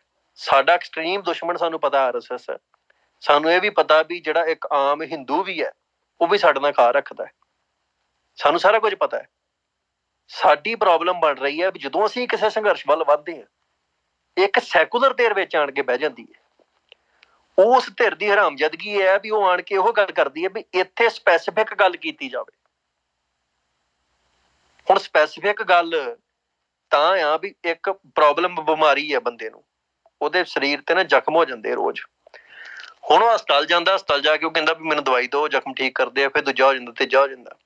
ਹੁਣ ਇੱਕ ਡਾਕਟਰ ਨੂੰ ਪਤਾ ਲੱਗ ਜਾਂਦਾ ਵੀ ਪ੍ਰੋਬਲਮ ਇਹਦੇ ਖੂਨ 'ਚ, ਖੂਨ ਇਹਦਾ ਗੰਦਾ ਹੈ ਤੇ ਇਹਦੇ ਖੂਨ ਦੀ ਸਫਾਈ ਕਰਨੀ ਪੈਣੀ ਹੈ, ਕੋਈ ਐਸੀ ਦਵਾਈ ਦੇਣੀ ਪੈਣੀ ਜਿਹਨਾਂ ਖੂਨ ਸਾਫ਼ ਹੋ ਜਾਏ। ਪਰ ਦੂਜੇ ਡਾਕਟਰ ਨੂੰ ਫੜ ਲੈਂਦੇ ਆ ਵੀ ਨਹੀਂ, ਜੇ ਤੂੰ ਇਹ ਗੱਲ ਕਹਿਤੀ ਇਹਦੀ ਬਿਮਾਰੀ ਠੀਕ ਹੋ ਜੂ, ਇਹ ਸਾਡੇ ਕੋਲ ਆਉਣਾ ਬੰਦ ਕਰ ਜੂ। ਸੋ ਇਹਦਾ ਮਤਲਬ ਇਹ ਹੈ ਵੀ ਜਿਹੜੇ ਐਕਟਿਵਿਸਟ ਆ ਲੋਕ, ਜਿਨ੍ਹਾਂ ਦੀ ਰੋਜੀ ਰੋਟੀ ਐਕਟਿਵਿਜ਼ਮ ਤੇ ਚੱਲਦੀ ਹੈ, ਜਿਨ੍ਹਾਂ ਦੀ ਸਾਰੀ ਜ਼ਿੰਦਗੀ ਇਸ ਗੱਲ ਤੇ ਚੱਲਦੀ ਹੈ ਵੀ ਧਰਨਾ ਲੱਗਾ ਰਹੇ, ਕੋਈ ਮੋਰਚਾ ਲੱਗਾ ਰਹੇ, ਬਸ ਅਸੀਂ ਉੱਥੇ ਗਿਰਜਾ ਬਣ ਕੇ ਜਾਈਏ। ਇਹਨਾਂ ਲੋਕਾਂ ਦਾ ਕੰਮ ਇਹ ਹੈ ਵੀ ਜਿੱਦਣ ਤੁਸੀਂ ਅਸਲ ਬਿਮਾਰੀ ਦੀ ਜੜ ਫੜ ਲਈ, ਉਦੋਂ ਇਹਨਾਂ ਦਾ ਧੰਦਾ ਖਤਮ ਹੈ। ਖਾਲਿਸਤਾਨ ਬਣ ਗਿਆ, এনवायरमेंट ਠੀਕ ਹੋ ਜਾਊਗਾ, ਲੋਕ ਐਮਪਲੋਇਮੈਂਟ ਦਾ ਮਸਲਾ ਠੀਕ ਹੋ ਜਾਊਗਾ, ਸਾਰਾ ਕੁਝ। ਤੁਸੀਂ ਜਿਹੜੇ ਬਾਹਰੋਂ ਲੋਕ ਆਣ ਕੇ ਇੱਥੇ ਵਸੇ ਆ ਪਿਛਲੇ 25 ਸਾਲਾਂ 'ਚ, ਉਹਨਾਂ ਨੂੰ ਕੱਢ ਕੇ ਬਾਹਰ ਮਾਰੋਗੇ ਵੀ ਨਿਕਲ ਜਾਓ ਇੱਥੋਂ। ਬਈ ਇਹ ਤੁਹਾਡਾ ਰਾਈਟ ਨਹੀਂ ਸੀ ਹੈਗਾ, ਤੁਹਾਨੂੰ ਇੱਕ ਕਲੋਨੀਅਲ ਪ੍ਰੋਜੈਕਟ ਦੇ ਤਹਿਤ ਇੱਥੇ ਵਸਾਇਆ ਗਿਆ। ਤੁਸੀਂ ਇੱਥੋਂ ਦੇ ਵਾਸੀ ਨਹੀਂ ਹੈਗੇ, ਤੁਸੀਂ ਇੱਥੋਂ ਦੇ ਕਲਚਰ ਨਾਲ, ਇੱਥੋਂ ਦੇ ਧਰਮ ਨਾਲ, ਇੱਥੋਂ ਦੀ এনवायरमेंट ਦੇ ਨਾਲ ਕਿਸੇ ਵੀ ਨਾਲ ਵੀ ਸਾਂਝ ਨਹੀਂ ਰੱਖਦੇ। ਜਾਓ ਬਾਹਰ ਇੱਥੋਂ। ਫਿਰ ਇਹਨਾਂ ਨੇ ਅੰਦੋਲਨ ਕਾਹਤੇ ਕਰਨਾ ਹੈ, ਇਹਨਾਂ ਨੇ ਮੋਰਚਾ ਕਾਹਤੇ ਲਾਉਣਾ ਹੈ? ਸੋ ਇਸ ਧਿਰ ਤੋਂ ਜ਼ਿਆਦਾ ਸਾਵਧਾਨ ਹੋਣ ਦੀ ਲੋੜ ਹੈ। ਸਟੇਟ ਨਾਲ ਲੜ ਲਓ ਕਿ ਤੁਸੀਂ, ਸਟੇਟ ਕੀ ਹੁੰਦੀ ਹੈ? ਸਟੇਟ ਦੇ ਕੋਲ ਤੇ, ਸਟੇਟ ਤੇ ਬਹੁਤ ਵਨਰੇਬਲ ਚੀਜ਼ ਹੈ। ਸਟੇਟ ਹਜ਼ਾਰਾਂ ਬੰਦੇ ਰਲ ਕੇ ਆਪਰੇਟ ਕਰ ਰਹੇ, ਹਜ਼ਾਰਾਂ ਚੋਂ 10 ਬੰਦੇ ਵੀ ਖਰਾਬ ਹੋਏ ਤੇ ਸਟੇਟ ਡਿੱਗੀ ਲਾਓ। ਉਹਦੇ ਤਾਸ਼ ਦੇ ਪੱਤੇ ਆ, ਹਾਊਸ ਆਫ ਕਾਰਡਸ ਆ ਸਟੇਟ ਜਿਹੜੀ ਹੈ। ਕੋਈ ਵੀ ਸਟੇਟ ਦੁਨੀਆ ਦੀ ਹਾਊਸ ਆਫ ਕਾਰਡ ਹੀ ਹੁੰਦੀ ਹੈ, ਕੋਈ ਸਟੇਟ ਕੋਈ ਦੁਨੀਆ ਦੀ ਐ ਫੁੱਲ ਸੀਲਡ ਨਹੀਂ ਹੁੰਦੀ। ਪਰ ਸਟੇਟ ਦੇ ਜਿਹੜੇ ਟੂਲ ਹੁੰਦੇ ਆ ਜਿਹੜੇ ਤੁਹਾਨੂੰ ਉਸ ਤੱਕ ਪਹੁੰਚਣ ਨਹੀਂ ਦਿੰਦੇ, ਉਹ ਪ੍ਰੋਬਲਮ ਹੈ। ਮੱਤੇਵਾੜੀ ਦੀ ਪ੍ਰੋਬਲਮ ਸੀਰੀਅਸ ਹੈ, ਪਰ ਮੱਤੇਵਾੜੀ ਦੀ ਪ੍ਰੋਬਲਮ ਕਿਉਂ ਪੈਦਾ ਹੋਈ ਹੈ? ਜੇ ਕੋਈ ਬੰਦਾ ਇਹ ਗੱਲ ਨਹੀਂ ਕਰ ਰਿਹਾ ਉੱਥੇ ਖੜ ਕੇ, ਤੇ ਸਭ ਤੋਂ ਸੀਰੀਅਸ ਮਸਲਾ ਇਹ ਹੈ ਵੀ ਉਹ ਧਿਰ ਪੰਜਾਬ ਦੇ ਵਿੱਚ ਆਇਡੈਂਟੀਫਾਈ। ਜਦੋਂ ਖਾੜਕੂਆਂ ਨੇ ਕਾਮਰੇਡ ਸੋਧੇ ਸੀ, ਉਹ ਕਿਉਂ ਸੋਧੇ ਸੀ? ਕਿਸੇ ਨੂੰ ਲੱਗਦਾ ਨਾ ਵੀ ਕਾਰਗੂ ਕਦੀ ਹਿੱਲ ਗਏ ਸੀ ਵੀ ਉਹ ਬੰਦੂਕ ਚੱਕ ਕੇ ਤੇ ਕਾਮਰੇਡ ਚੱਕ ਦਿੱਤੇ ਨਾ। ਉਹਨਾਂ ਨੇ ਕਾਮਰੇਡਾਂ ਨੂੰ ਸੋਧਿਆ ਇਸ ਕਰਕੇ ਸੀ ਵੀ ਸਟੇਟ ਨਾਲ ਲੜਨਾ ਬੜਾ ਸੌਖਾ ਹੈ, ਪਰ ਜਿਹੜੀ ਧਿਰ ਤੁਹਾਡੇ 'ਚ ਰਹਿ ਕੇ ਇੰਪੋਸਟਰ, ਤੁਸੀਂ ਆ ਪਿੱਛੇ ਗੇਮ ਨਹੀਂ ਚੱਲ ਪਈ ਜਿਹੜੀ, ਮੈਨੂੰ ਨਾਂ ਨਹੀਂ ਚੇਤਾ ਦਾ, ਇੰਪੋਸਟਰ ਬਣ ਜਾਣਾ, ਵੀ ਤੁਹਾਡੇ ਵਰਗੇ ਦਿਖਣਾ, ਤੁਹਾਡੇ ਵਰਗੀਆਂ ਗੱਲਾਂ ਕਰਨੀਆਂ, ਆਪਣੇ ਆਪ ਨੂੰ ਕੰਸਰਨਡ ਸ਼ੋਅ ਕਰਨਾ ਵੀ ਅਸੀਂ ਬੜੇ ਕੰਸਰਨਡ ਹਾਂ ਪੰਜਾਬ ਵਾਸਤੇ, ਮੋਰਚਿਆਂ 'ਚ ਵੀ ਜਾਣਾ, ਧਰਨੇ ਵੀ ਜਾਣਾ, ਜੇਲ੍ਹ ਵੀ ਕੱਟ ਲੈਣੀ, ਮਾੜੀ ਮੋਟੀ ਡਾਂਗ ਸੁੱਟਾ ਵੀ ਖਾ ਲੈਣਾ। ਪਰ ਉਹ ਗੱਲ ਨਹੀਂ ਕਰਨੀ, ਨਾ ਕਿਸੇ ਨੂੰ ਕਰਨ ਦੇਣੀ ਜਿਹੜੀ ਗੱਲ ਐਕਚੁਅਲ 'ਚ ਪ੍ਰੋਬਲਮ ਨੂੰ ਦੂਰ ਕਰ ਸਕਦੀ ਹੈ। ਇਹ ਇੰਪੋਸਟਰਸ ਜਿੰਨਾ ਚਿਰ ਸਾਡੇ ਵਿੱਚ ਹੈਗੇ ਆ, ਉਹਨਾਂ ਚਿਰ ਕੋਈ ਪ੍ਰੋਬਲਮ ਹੱਲ ਨਹੀਂ ਹੋ ਸਕਦੀ। ਇਹਨਾਂ ਨਾਲ ਡੀਲ ਕਿਵੇਂ ਕਰਨਾ ਹੈ? ਜਿਵੇਂ ਤੁਸੀਂ ਕਰ ਸਕਦੇ ਹੋ। ਤੁਸੀਂ ਇਸ ਗਿਲਟ ਤੇ ਆਉਣਾ ਹੀ ਨਹੀਂ ਅਸੀਂ ਵੀ ਸਾਨੂੰ ਕੋਈ ਮਾੜਾ ਕਹੂਗਾ ਜਾਂ ਚੰਗਾ ਕਹੂਗਾ। ਕਿਹੜੀ ਵੈਲੀਡੇਸ਼ਨ ਹੈ? ਜੇ ਇਹੋ ਜਿਹੀ ਕੋਈ ਤੇਰਾ ਉਗਰਾਹਾਂ ਵਰਗੇ ਬੰਦਾ ਜਿਹੜਾ ਵਾ ਉਹਦੇ 4 ਚਪੇੜਾਂ ਵੱਜਦੀਆਂ ਵਾ, ਤੇ ਉਹਦੇ ਲਈ ਕਿਸੇ ਨੂੰ ਗਿਲਟ ਲੈਣ ਦੀ ਲੋੜ ਨਹੀਂ। ਜੇ ਕੋਈ ਇਹੋ ਜਿਹੇ ਮਤੋਜ ਮਾਨ ਵਰਗੇ, ਬੱਬੂ ਮਾਨ ਵਰਗੇ, ਦੂਜੇ ਤੀਜੀਆਂ ਕੋਈ ਚਵਣਾ ਆਣ ਕੇ ਇਹੋ ਜਿਹੇ ਉੱਥੇ ਕਿਆਨ ਝਾੜਨ ਦੀ ਕੋਸ਼ਿਸ਼ ਕਰਦੀਆਂ ਵੀ ਦੇਖੋ ਜੀ ਆਪਾਂ ਏਦਾਂ ਕਰ ਲਈਏ, ਸਾਡਾ ਇੱਕ ਤਾਂ ਸਾਡੀ ਭਾਈਚਾਰਾ, 4 ਛਿੱਤਰ ਪਹਿਲਾਂ ਉਹਨਾਂ ਦੇ ਚਾਹੀਦੇ ਆ, ਫਿਰ ਬਾਕੀ ਕੰਮ ਦੂਜਾ ਹੋਵੇ। ਸਾਨੂੰ ਇਹ ਅੰਡਰਸਟੈਂਡ ਕਰਨਾ ਪੈਣਾ ਹੈ। ਦੁਸ਼ਮਣੀ ਆਇਡੈਂਟੀਫਾਈ ਕਰੋ ਵੀ ਲਕੀਰ ਹੈ, ਲਕੀਰ ਦੇ ਇਸ ਪਾਸੇ ਉਹੀ ਬੰਦਾ ਹੈ ਜਿਹੜਾ ਬੰਦਾ ਕਹਿੰਦਾ ਵੀ ਹਾਂ ਖਾਲਿਸਤਾਨ ਚਾਹੀਦਾ ਤੇ ਇਸ ਤੋਂ ਬਿਨਾਂ ਸਾਡਾ ਸਰਵਾਈਵਲ। ਦੂਜੇ ਪਾਸੇ ਸਾਰਾ ਹੀ ਵਗ ਹੈ ਜਿਹੜਾ ਕੋਈ ਬਹਾਨਾ ਬਣਾਉਂਦਾ ਹੈ। ਤੁਸੀਂ ਨਕਸ਼ਾ ਦੱਸੋ, ਤੁਸੀਂ ਸਾਨੂੰ ਦੱਸੋ ਪਾਣੀ ਕਿੱਦਾਂ ਦਿਓਗੇ ਅਗਲੇ ਨੂੰ, ਤੁਸੀਂ ਮੈਡੀਕਲ ਬੋਰਡ ਕੀ ਬਣਾਓਗੇ ਆਪਣਾ, ਤੁਸੀਂ ਫਲਾਣ ਕੀ ਕਰੋਗੇ, ਤੁਸੀਂ ਦੂਜੇ ਧਰਮਾਂ ਨੂੰ ਕਿਵੇਂ ਰੱਖੋਗੇ ਉੱਥੇ। ਇਹ ਸਾਰੀ ਲਕੀਰ ਦੇ ਪਰਲੇ ਪਾਸੇ ਖੜੇ ਨੇ ਬੰਦੇ। ਇਹ ਸਾਰੇ ਬੰਦੇ ਸਾਡੇ ਦੁਸ਼ਮਣ ਹੈ। ਇਹਨਾਂ ਦੀ ਟ੍ਰੀਟਮੈਂਟ ਕਿਸੇ ਵੀ ਤਰੀਕੇ ਨਾਲ ਹੋਰ ਨਹੀਂ ਹੋਣੀ ਚਾਹੀਦੀ। ਜਿਹੜੇ ਤਰੀਕੇ ਨਾਲ ਅਸੀਂ RSS ਨੂੰ ਟ੍ਰੀਟ ਕਰਦੇ ਹੋਏ ਉਵੇਂ ਹੀ ਇਹਨਾਂ ਬੰਦੇ ਨੂੰ ਟ੍ਰੀਟ ਕਰਨਾ ਚਾਹੀਦਾ। ਹੁਣ ਅਸੀਂ ਮੌਜੂਦਾ ਰੂਪ 'ਚ RSS ਵਾਲੇ ਨੂੰ ਮਾਰਦੇ ਤੇ ਫਿਰਦੇ ਨਹੀਂ, ਪਰ ਸਾਨੂੰ ਇਹ ਪਤਾ ਹੈ ਵੀ ਇਹ ਬੰਦੇ ਸਾਡੇ ਗੁਰੂ ਘਰਾਂ 'ਚ, ਸਾਡੀ ਹੁਣ ਸਵੈਮਾਨ ਵਰਗੇ ਬੰਦੇ ਨੂੰ ਬਾਰ-ਬਾਰ ਗੁਰਦੁਆਰੇ ਕੌਣ ਵੜਦਾ? ਇਹ ਤਾਂ ਨਹੀਂ ਧੱਕੇ ਨਾਲ ਵੜ ਜਾਂਦਾ। ਗੁਰਦੁਆਰੇ ਵੜ ਕੇ ਸਵੈਮਾਨ ਵਰਗਾ ਬੰਦਾ ਇਹ ਕਹਿੰਦਾ ਵੀ ਇਹ ਮਸਲਾ ਪੰਥ ਦਾ ਨੀਗਾ, ਤੇ ਉਹਨੂੰ ਕਹੋ ਵੀ ਹਰਾਮਜ਼ਾਦਿਆ ਵੀ ਜਿਹੜਾ ਮਸਲਾ ਦਿੱਲੀ ਸੀ ਉਹ ਪੰਥ ਦਾ ਸੀ। ਉਦੋਂ ਗੁਰਦੁਆਰਿਆਂ 'ਚ ਅਨਾਊਂਸਮੈਂਟਾਂ ਹੁੰਦੀਆਂ ਸੀ, ਉਦੋਂ ਗੁਰਦੁਆਰਿਆਂ 'ਚ ਲੰਗਰ ਜਾਂਦੇ ਸੀ, ਉਦੋਂ ਨਹੀਂ ਤੂੰ ਭੌਂਕਿਆ। ਹੁਣ ਤੈਨੂੰ ਪਤਾ ਲੱਗਦਾ ਹੈ ਵੀ ਇਹ ਮਸਲਾ ਖਾਲਿਸਤਾਨ ਨਾਲ ਜੁੜਦਾ ਫਿਰਦਾ ਮਾੜਾ ਮੋਟਾ, ਤੇ ਹੁਣ ਤੈਨੂੰ ਲੱਗਦਾ ਵੀ ਨਹੀਂ ਜੀ ਇਹ ਪੰਥ ਦਾ ਮਸਲਾ ਨਾ ਕਹੋ। ਨਾਲ ਕਿਹੜਾ ਪੰਜਾਬ ਦੀ ਗੱਲ ਕਰ ਰਿਹਾ ਵੀ ਸਾਰੇ ਪੰਜਾਬੀਆਂ ਦਾ ਮਸਲਾ? ਕਿਹੜੇ ਸਾਰੇ ਪੰਜਾਬੀ? ਕੋਈ ਆਣ ਕੇ ਦਾਅਵਾ ਤੇ ਕਰੇ। ਕਿਹੜਾ ਵੀ ਸਿੱਖਾਂ ਨੇ ਕਿਸੇ ਨੂੰ ਰੋਕਿਆ ਵੀ ਤੁਸੀਂ ਪੰਜਾਬ ਦੀ ਗੱਲ ਨਾ ਕਰੋ? ਜਦੋਂ ਅਗਲਾ ਕੋਈ ਕਰਨਾ ਨਹੀਂ ਚਾਹੁੰਦਾ ਤੇ ਅਸੀਂ ਕੋਈ ਠੇਕਾ ਲਿਆ ਵੀ ਸਦਰ ਜਾਈਏ ਘਰੋਂ 'ਚ ਉਹਨਾਂ ਨੂੰ? ਉਹ ਇੰਪੋਸਟਰਸ ਬਣੇ ਬੈਠੇ ਆ, ਉਹ ਸਾਡੇ 'ਚ ਰਲ ਕੇ ਤੇ ਸਾਡੇ ਵਿਰੋਧੀ ਬਣੇ ਬੈਠੇ ਲੋਕ ਆ। ਅਸੀਂ ਕਿਉਂ ਮਨਾਉਂਦੇ ਫਿਰੀਏ ਉਹਨਾਂ ਨੂੰ? ਅਸੀਂ ਇਹ ਗੱਲ ਕਹਿੰਦੇ ਵੀ ਸਾਡਾ ਕਿਸੇ ਨਾਲ ਕੋਈ ਵੈਰ ਨਹੀਂ, ਕਿਸੇ ਹਿੰਦੂ ਨਾਲ, ਪਰ ਸਾਡਾ ਹਰ ਉਸ ਬੰਦੇ ਨਾਲ ਵੈਰ ਹੈ ਡਿਸਪਾਈਟ ਉਹ ਹਿੰਦੂ, ਸਿੱਖ, ਮੁਸਲਿਮ, ਈਸਾਈ, ਜਿਹੜਾ ਪੰਜਾਬ ਦੇ ਹੱਕਾਂ ਦੇ ਵਿਰੋਧ 'ਚ ਖੜਾ ਹੈ ਜਾਂ ਚੁੱਪ ਬੈਠਾ ਪੰਜਾਬ 'ਚ ਰਹਿ ਕੇ, ਉਹਦੇ ਨਾਲ ਵੀ ਵੈਰ ਹੈ ਜਿਹੜਾ ਚੁੱਪ ਵੀ ਬੈਠਾ। ਨਹੀਂ ਚੁੱਪ ਬਿਆ ਜਾ ਸਕਦਾ। ਤੁਸੀਂ ਜ਼ੁਲਮ ਦੀ ਇੰਤਹਾ ਹੋ ਰਹੀ ਹੈ ਸਾਡੇ ਦੇ ਉੱਤੇ, ਸਾਡਾ ਸਾਰਾ ਕੁਝ ਲੁੱਟਿਆ ਜਾ ਰਿਹਾ, ਤੁਸੀਂ ਚੁੱਪ ਬਹਿ ਕੇ ਸਮਰਥਨ ਦੇ ਰਹੇ ਜੋ। ਜਗ੍ਹਾ ਹੀ ਮੱਲੀ ਹੈ ਨਾ, ਫਿਰ ਬੋਝ ਹੀ ਜੋ ਧਰਤੀ ਦੇ, ਮਰ ਜਾਓ ਜਾ ਕੇ ਬਾਰੇ ਬਾਹਰ ਲੈ ਲਓ। ਹਾਂਜੀ, ਹੁਣ ਅੱਗੇ ਕੋਈ ਜੇ ਸਵਾਲ ਜਵਾਬ ਹੋਊਗਾ ਤੇ ਆਪਾਂ ਉੱਥੇ ਕਰ ਲਾਂਗੇ। ਜਿੱਦਾਂ ਆਪਣੀ ਮਿਸ਼ਨਰੀ ਤੇ ਭਾਜੀ ਗੱਲ ਹੋ ਰਹੀ ਸੀ, ਇੱਕ ਪਾਸਟਰ ਆ ਪਾਦਰੀ ਅੰਕੁਰ ਨਰੂਲਾ, ਉਹਦੇ ਵੱਲੋਂ ਸਿੱਖਾਂ ਦੀ ਧਾਰਮਿਕ ਰਾਜਧਾਨੀ ਅੰਮ੍ਰਿਤਸਰ ਵਿੱਚ ਆ ਕੇ ਤੇ ਅੰਮ੍ਰਿਤਸਰ ਕਰਸੇਡਰ ਉਹਦਾ ਨਾਮ ਰੱਖ ਕੇ ਸਿੰਬੋਲਿਕ ਤੌਰ ਤੇ ਸਿੱਖਾਂ ਦੇ ਵਿਰੋਧ ਜੰਗ ਦਾ ਐਲਾਨ ਕਰ ਦੇਣਾ, ਇਹਦੇ ਬਾਰੇ ਥੋੜਾ ਜਿਹਾ ਆਪਣੇ ਵਿਚਾਰ ਰੱਖਿਓ। ਨਹੀਂ ਦੇਖੋ, ਮੈਂ ਕਹਿ ਚੁੱਕਾ ਵਾਂ ਵੀ ਧਰਮ ਯੁੱਧ ਤੇ ਛਿੜਿਆ ਹੋਇਆ। ਹੁਣ ਇਹ ਕਹਿ ਵੀ ਚੀਕਾਂ ਨਾ ਮਾਰਨ, ਇਹ ਜਿਹੜੇ ਇਹਨਾਂ ਨੇ ਕਹਿਤਾ ਵੀ ਧਰਮ ਯੁੱਧ ਹੈ ਤੇ ਅਸੀਂ ਧਰਮ ਯੁੱਧ ਲੜ ਰਹੇ ਹਾਂ, ਜਿਹੜਾ ਈਸਾਈਆਂ ਦੀ ਟਰਮ ਹੈ, ਉਹਦਾ ਅਰਥ ਇਹ ਹੈ ਵੀ ਜਿੱਥੇ ਇਸ ਤਰੀਕੇ ਦੇ ਨਾਲ ਇਹ ਸ਼ਬਦ ਵਰਤਦੇ ਨੇ, ਉਹਦਾ ਅਰਥ ਇਹ ਹੈ ਵੀ ਉੱਥੇ ਸਿਰਫ ਤੇ ਸਿਰਫ ਈਸਾਈਅਤ ਦਾ ਦਾਅਵਾ ਹੋਵੇ। ਇਹਦੇ ਲਈ ਇਤਿਹਾਸ ਦੇ ਵਿੱਚ ਬਹੁਤ ਵੱਡੀਆਂ ਜੰਗਾਂ ਲੜੀਆਂ ਗਈਆਂ ਨੇ। ਮੁਸਲਮਾਨਾਂ ਨੇ ਈਸਾਈਆਂ ਦੀ ਜੜ ਪੁੱਟੀ ਹੈ ਅਰਬ ਚੋਂ, ਅਫਗਾਨਿਸਤਾਨ ਚੋਂ, ਪਾਕਿਸਤਾਨ ਚੋਂ, ਇਹਨਾਂ ਇਲਾਕਿਆਂ ਦੇ ਵਿੱਚੋਂ, ਈਵਨ ਪੰਜਾਬ ਚੋਂ ਵੀ ਸਿੱਖਾਂ ਨੇ ਪੁੱਟੀ ਸੀ। ਇਹ ਜਦੋਂ ਅੰਗਰੇਜ਼ਾਂ ਨੇ ਪੰਜਾਬ ਤੇ ਕਬਜ਼ਾ ਕੀਤਾ ਨਾ ਤੇ ਉਹਨਾਂ ਨੇ ਗੁਰਦੁਆਰੇ ਦਰਬਾਰ ਸਾਹਿਬ ਦੇ ਅੱਗੇ ਇੱਕ ਕ੍ਰਾਸ ਬਣਾ ਕੇ ਤੇ ਇਹ ਚਰਚ ਵੀ ਬਣਾਏ ਅੰਮ੍ਰਿਤਸਰ ਦੇ ਵਿੱਚ। ਉਹਦਾ ਅਰਥ ਕੀ ਸੀ? ਉਹਦਾ ਅਰਥ ਇਹ ਸੀ ਵੀ ਇੱਥੇ ਹੁਣ ਈਸਾਈਆਂ ਦਾ ਦਾਵਾ ਹੈ। ਈਸਾਈਆਂ ਨੇ ਦੁਨੀਆ ਦੇ ਅਫਰੀਕਾ 'ਚ ਗਏ ਤੇ ਉੱਥੇ ਜਾ ਕੇ ਜਿਹੜੇ ਅਫਰੀਕਾ ਦੇ ਲੋਕਲ ਮੰਦਿਰ ਸਨ, ਕੋਈ ਉਹਨਾਂ ਦੇ ਟੈਂਪਲ ਸਨ ਵਰਸ਼ਿਪ ਦੇ। ਮਾਈਕ ਕਿਸੇ ਦਾ ਅਨਮਿਊਟ ਲੱਗਦਾ ਮੈਨੂੰ। ਉੱਥੇ ਜਿਹੜੇ ਲੋਕਲ ਜਿਹੜੇ ਉਹਨਾਂ ਦੇ ਵਰਸ਼ਿਪ ਪਲੇਸਸ ਸਨ, ਉੱਥੇ ਜਾ ਕੇ ਆਪਣੇ ਕ੍ਰਾਸ ਖੜੇ ਕੀਤੇ।